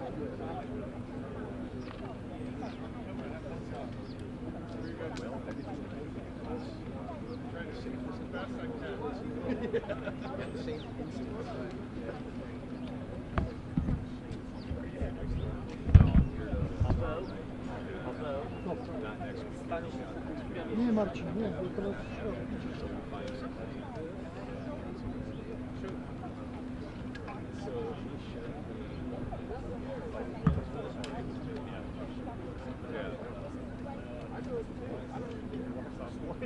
I told her the same thing. She was like, "Can you try this?" So I tried showing her the reference. She spent more time discussing like her you know, and I'm like, all right, so this is how we do this. This is how the posting schedule. You gotta hit it every day. This, that. We're going through the training process. Like, you know, let's focus on that. We can talk about whatever at lunch. Yeah. And then she's like, I don't know what the people or whatever they're called are. I'm like, well, that's something you should probably know if you want to come to the White House. So I'm like, you're under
Fair.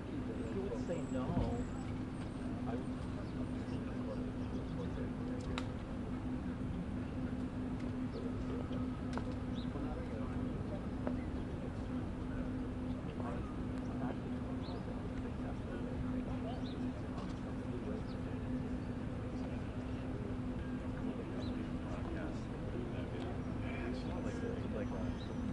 Yeah, texted it. They did voiceover for this thing.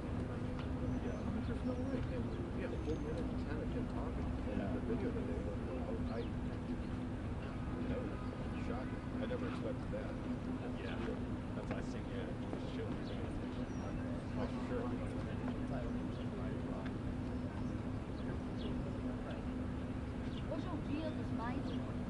Hoje é um dos dias mais importantes da história americana. É a nossa declaração de independência econômica do presidente americano no início de agosto. Donald Trump chegou pouco depois das 5 da tarde no horário do Brasil. Foi aplaudido por aliados.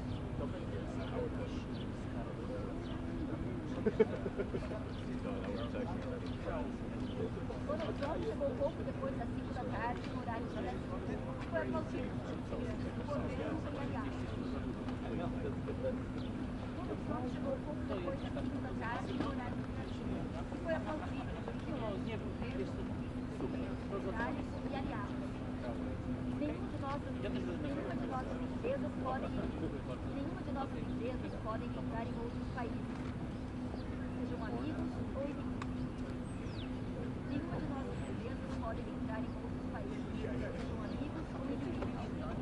Caso o amigo é pior do que o inimigo. Trump disse que tarifas são necessárias para recuperar o que chamou de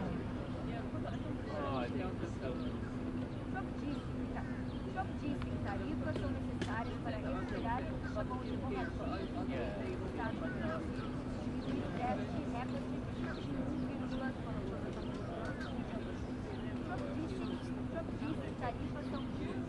Trump disse então que tarifas são necessárias para recuperar o que chamou de hemorragia de emprego nos Estados Unidos, de déficit recorde de 2,2 bilhões de dólares no ano passado. Declarou a situação como uma emergência nacional e ameaça segurança.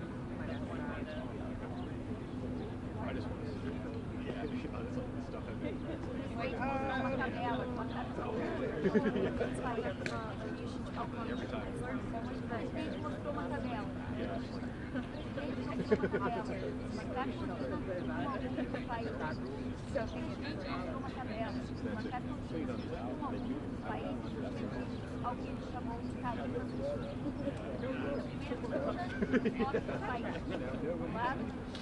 pagados percentual diferente a tarifa modificada. Ao lado do percentual diferente a tarifas monetárias e outros tipos de barreiras comerciais aplicadas nesses países aos produtos americanos. Da coluna da direita, as tarifas que passarão a ser cobradas pelos Estados Unidos. O presidente não deu detalhes de como os cálculos dos percentuais foram feitos. No caso do Brasil, as duas colunas mostram Ou seja, o Brasil cobra 10% e será cobrado 10% de tarifa. Vejam os números, eles são tão desproporcionais, tão injustos.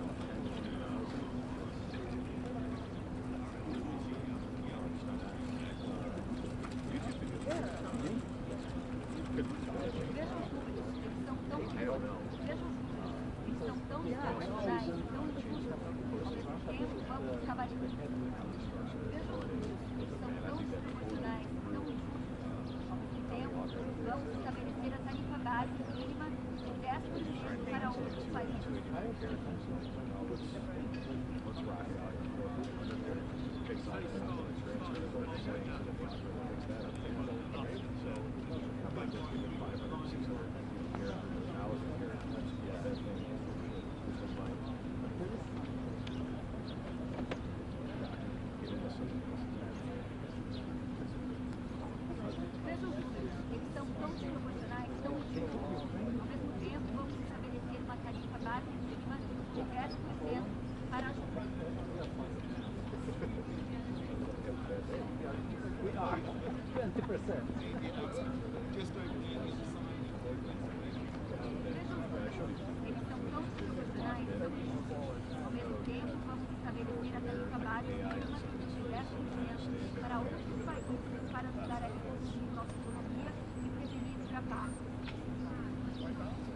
A regra ficou assim, todos os países que fazem comércio para os Estados Unidos.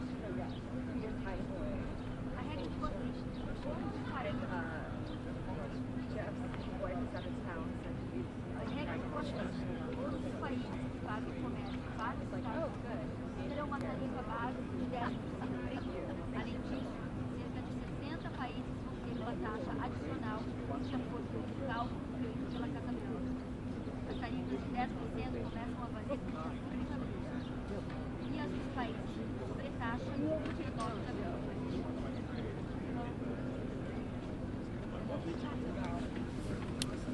Test. Com jornalistas, antes do anúncio de Trump, autoridades do governo classificaram os países como menores e francos. Explicou que eles seguiam restrições e de barreiras para proteger as emissões, manipulação monetária, subsídios às exportações e restrições agrícolas. O professor de economia da Universidade de Colômbia, José Sheikman, explica que também Dobrze? primeiro sentiu o professor de economia da Universidade de Colômbia, José Sheikman, explicou que os americanos devem cumprir professor de economia da Universidade de Colômbia, professor de economia da Universidade de Colômbia, José Sheikman, explicou que os americanos devem sentir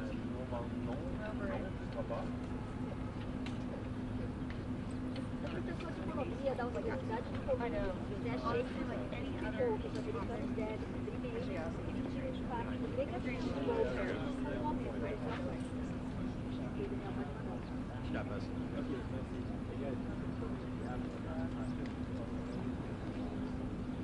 At least understand they are now.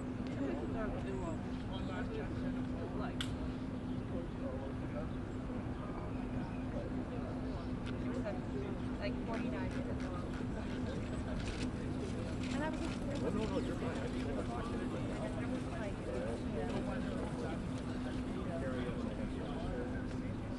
so I had like added Japan, but also they're tough and active for the movie. I was like, I'm just gonna put that in for the least like kind of fun. Right.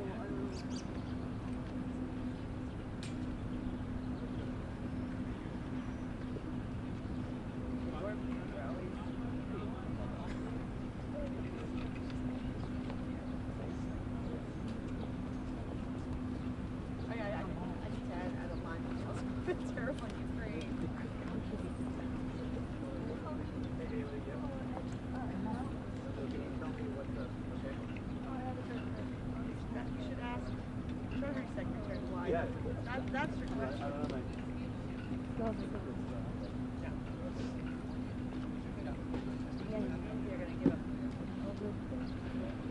Is he? Oh, ok, isso é música minha. Daniel, você já gravou com duas? Você gravou com duas? Oh, he's going to another one. He's going to all the people. I think he just left one and he's going to another, no? Yeah. He's just going to see. And maybe they're gonna take him out in the other room. They might do it. Yeah, he's going to another one. Sorry to inform. Is that possible?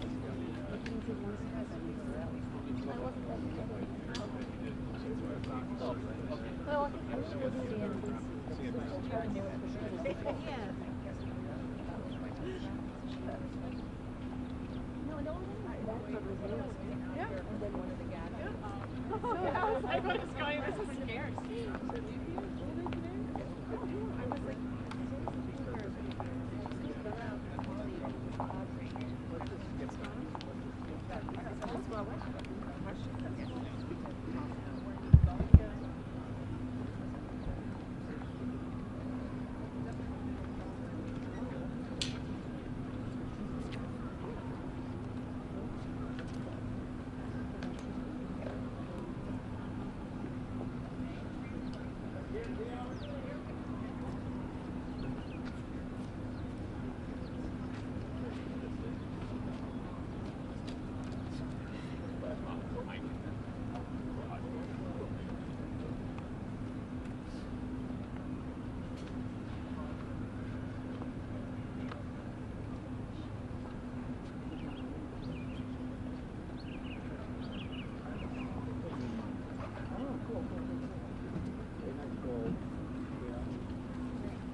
President Trump declared a national emergency and he announced one of the most sweeping tariff plans we have seen in decades here. The president talked about this as a means of fairness, but the question is, for allies and adversaries alike, how will they view this?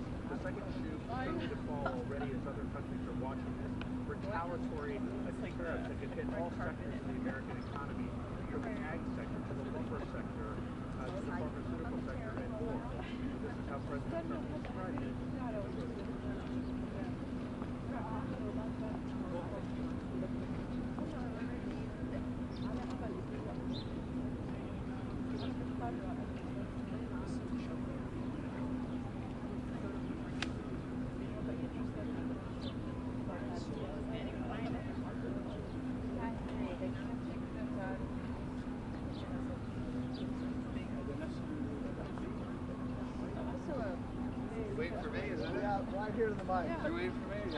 Many decades there, the president said, and that is that at least the World War II era, you have to go back to this type of trade policy that is again, Jake, the fallout from this is far-reaching as other countries are learning what retaliatory, what the reciprocal tariffs will be there to respond with retaliatory tariffs. A few examples here. Now, in addition to the 34% that was announced after the 50% tariffs on China goods. Think of what that's going to do for the economy. So there is so much concern, really, throughout the economic world. The lawyers today here, Republicans on the Budget Committee, meeting with the administration to tariff announcement, along with the budgeting plan is designed to extend Trump's tax cuts like that.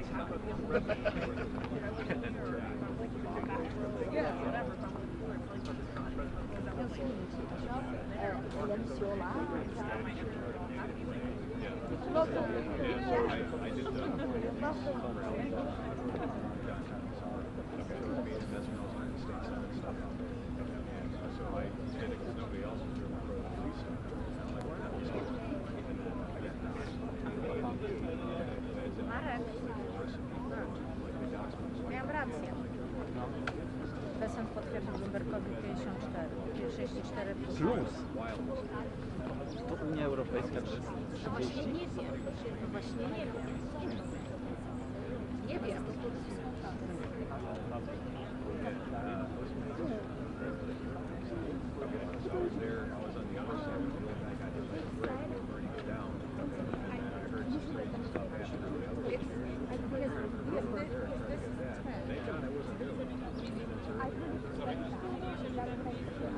Oi, Dani.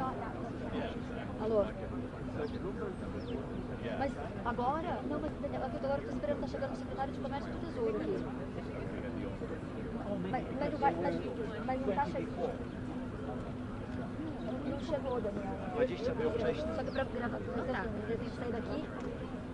Não, eu tô indo então lá dentro buscar o meu equipamento pra gravar. Teraz jeszcze dołoż. Dá um segundo, vai demorar um pouco. Chyba nie.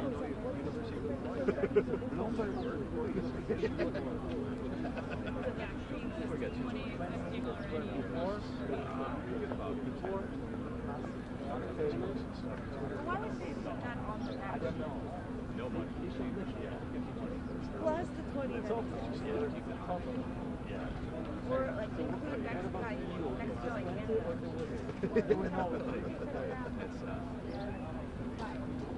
yeah, it's already 25. Yeah, but just but ask for us. They're like sentinel.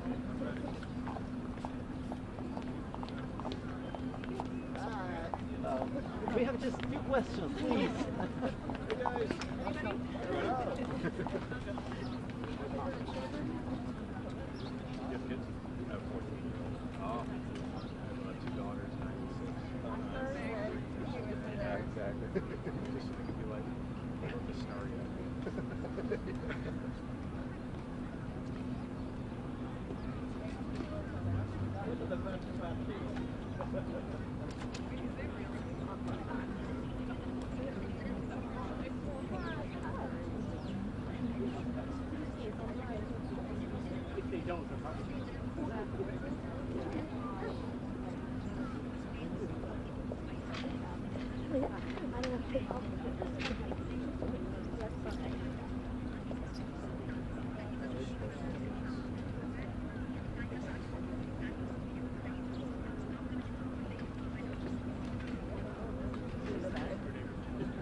Secretary Ludnick, come gaggle. Hey, come say something. Come on. Come say hi.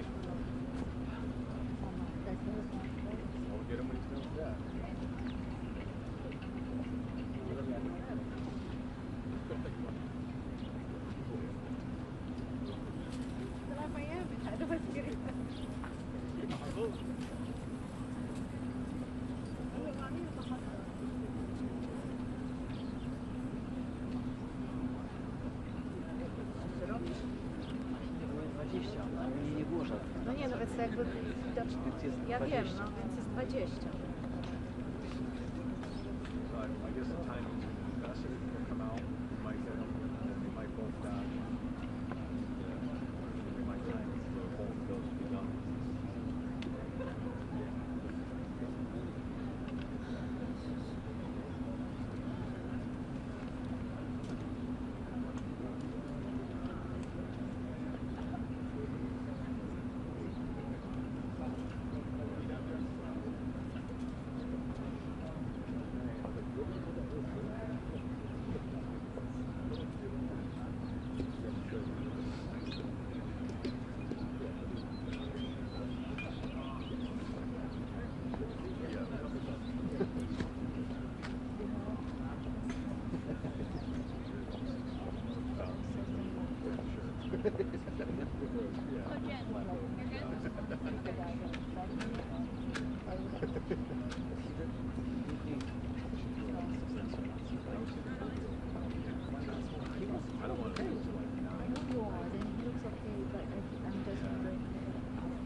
I'll tell you more. I thought it was super great. You gotta get a Fixed priority. I like it for tomorrow.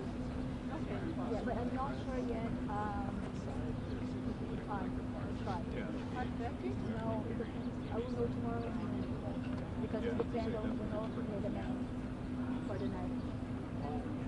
So I can do tomorrow, but it's gonna be. I could definitely be there at 7. Not sure if earlier. Yeah, they're totally time. Too late. Monday's fine with me.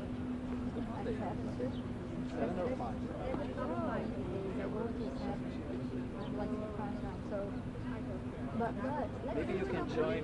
Why don't you leave? Let's tomorrow. Again, later. But I'll try to come tomorrow. Hopefully earlier.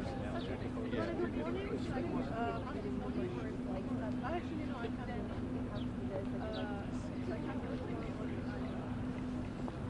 Let's try tomorrow. Like, but why don't you say tomorrow at 6? Because the 6 said if I get late, I don't have to. No? Which one? Yeah. Okay. What's it? No, he's there. It's lovely. I talked to him earlier. But I mean, but again, I need information. Try to it was very funny. For back at the top. Yeah. Yeah, I tried to ask you about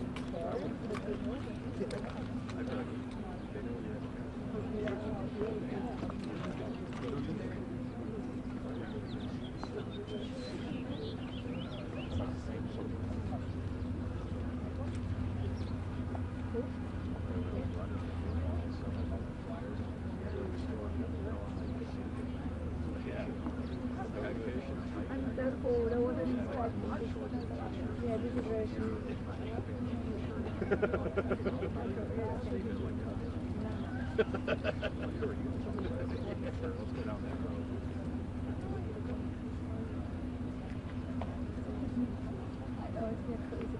How many times have you been there? 20%. We have a kid here, hopefully. Okay. I think they're going to time him with him finishing. So either we'll be professors or we'll get one or the other. Okay, it's now or never, guys. Not at all. I'll take one. We can have 1 or 2 days. Oh no. Another one? I think Sean wants to come back to this team.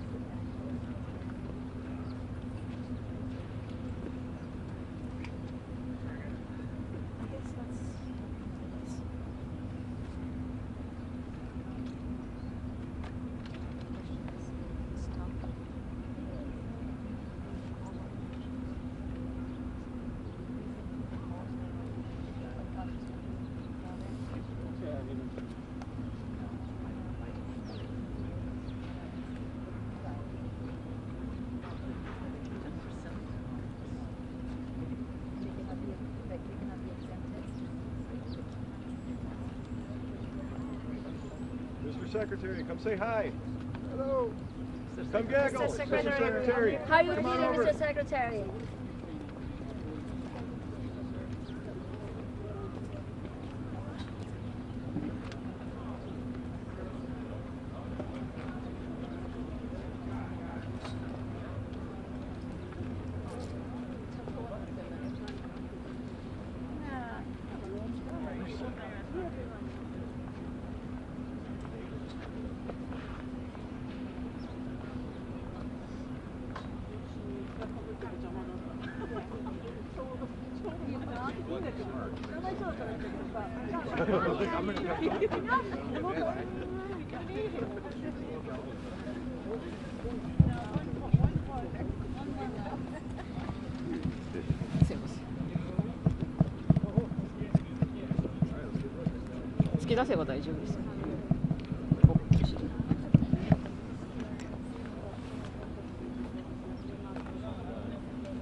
Alô, alô, 1, 2, 1, 2.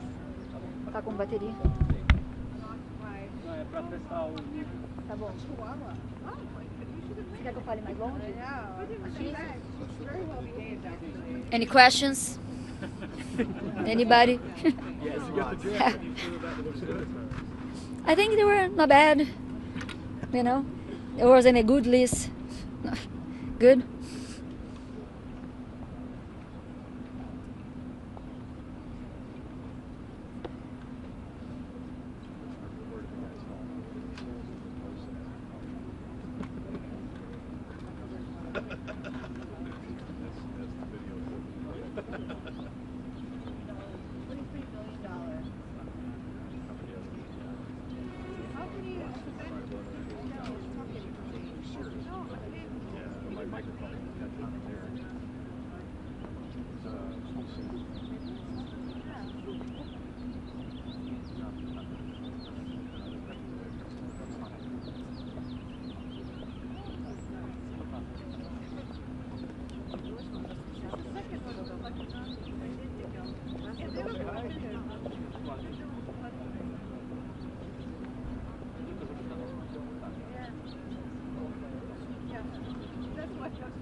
To przecież to możesz tłumaczyć.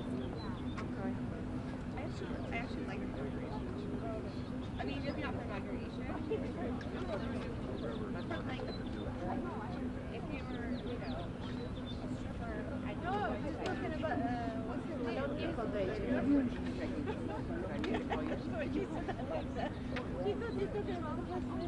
No, that's the opposite. This is face.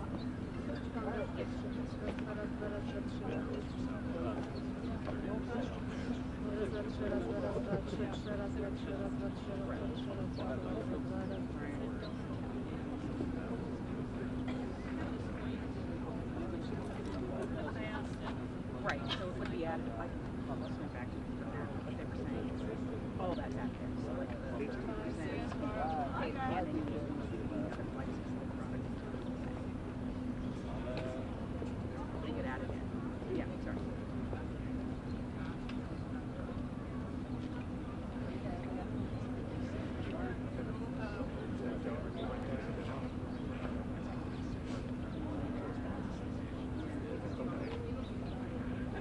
But don't be rattled.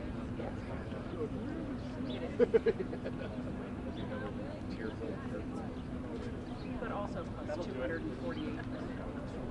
or you know what I mean? Because there's so this was today's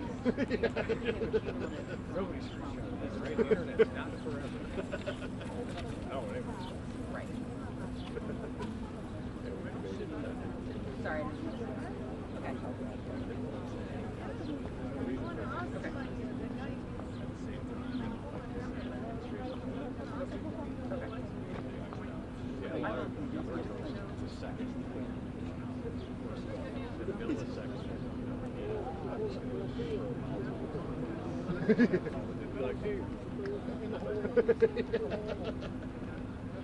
Well, I will ask, no matter what,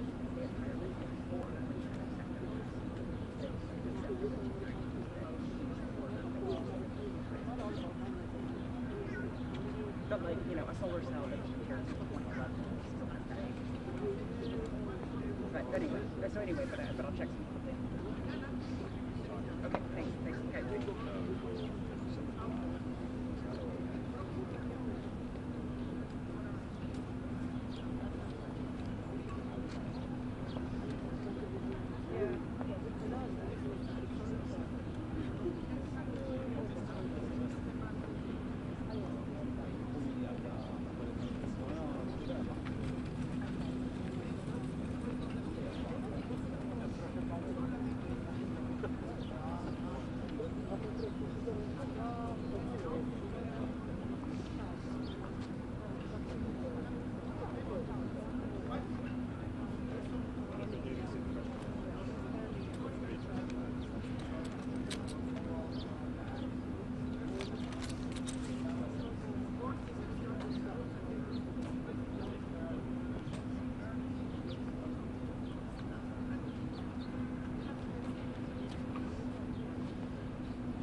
Pra isso aqui agora não. O meu rapaz não vai. Não, acho que tranquilo. Vou ficar aqui agora. Acabando, é uma coisa de cada vez, tá? Não dá pra fazer tudo.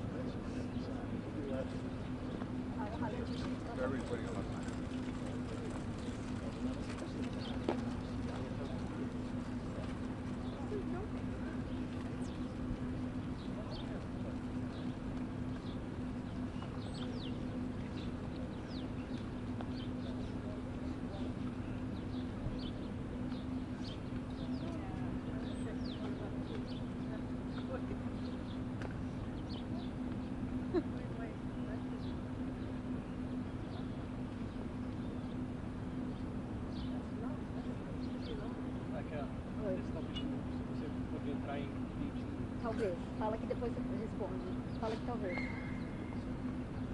Fala que eu já falo, que a gente está esperando. Fala que o secretário está chegando, a gente já responde.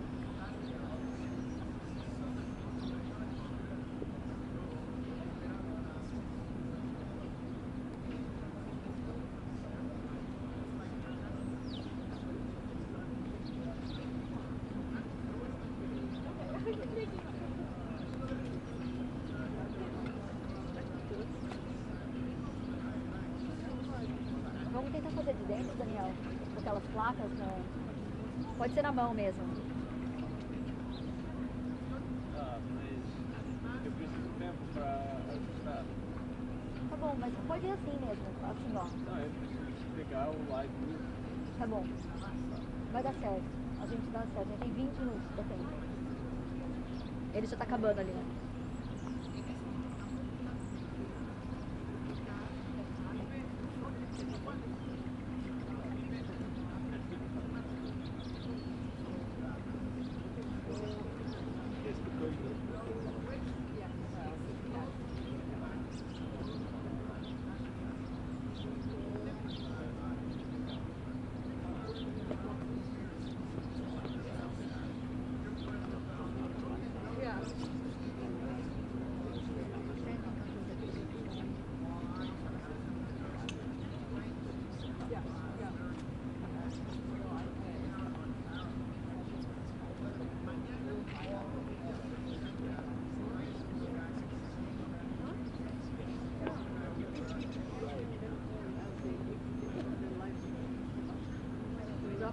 Wrap it up.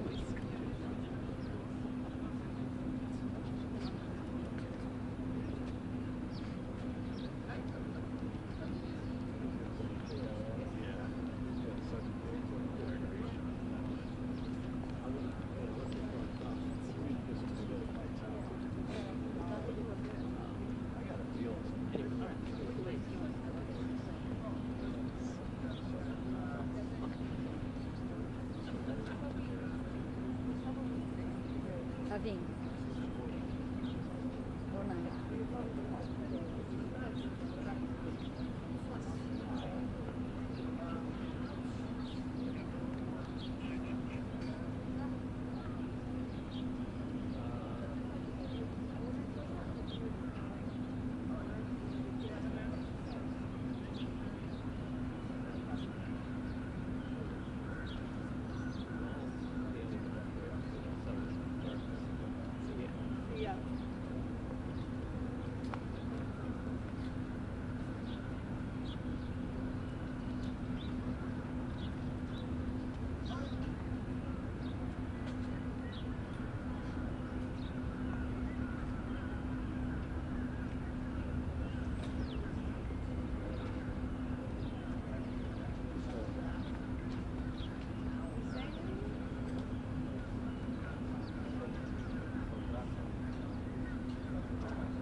Let's wait 17 years, 2035, guys, to find out what's going to happen.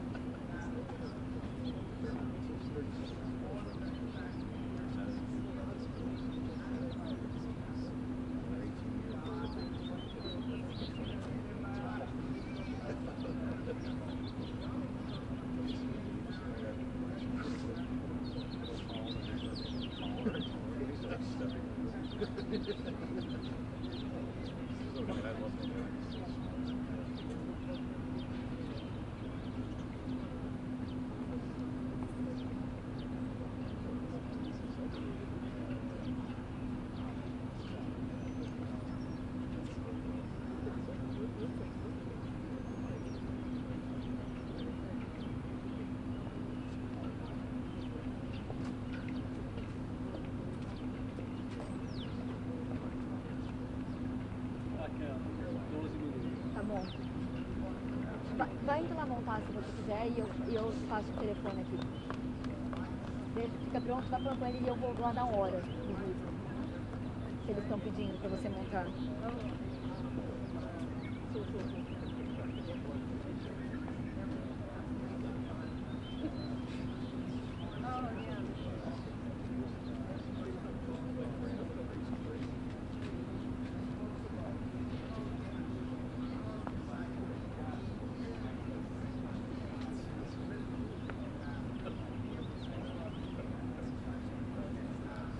Daniel, they know what? Stay there. Vamos fazer aqui. Faço pra você. Se ele chegar, a gente para. Deixa eu falar com a Carol.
Gemma, you can hear this because your mom deals with a lot of different things at work.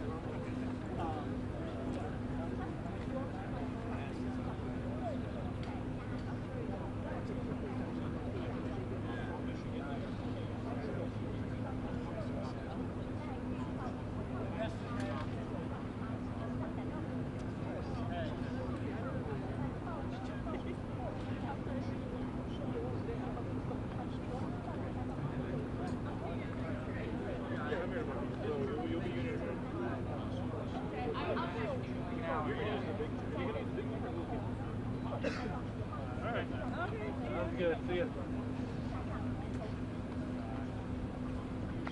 So I guess you haven't heard anything about a live chat. They have one. Yeah. Let's do a second live chat here. I'd love to stay a little more. You want me to talk to them? Finally, when you guys are leaving, then I started walking. So they asked me to stay a little longer. Okay. You're the best. You're the best. Yeah, so I guess how far?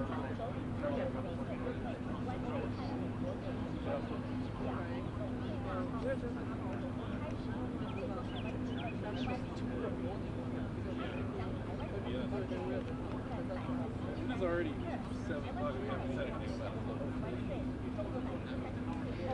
But I get to every time I've been called in the middle of the night, hey, can you do the live chat?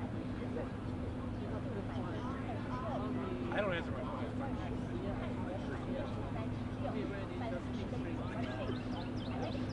I've done it on the hill.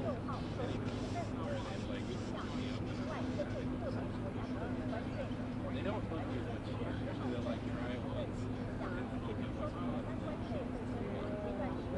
On the hill, they'll call me 15 times.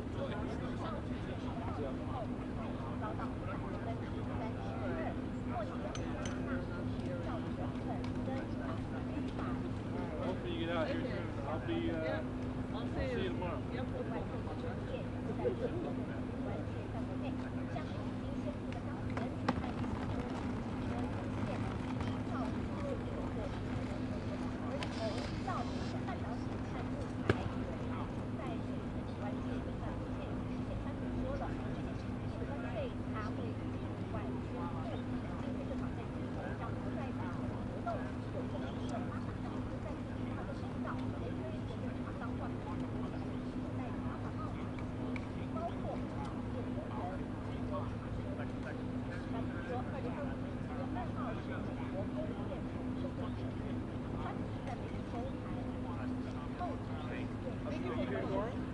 Are you here tomorrow? I'll be back. Oh, okay. I'll see you tomorrow.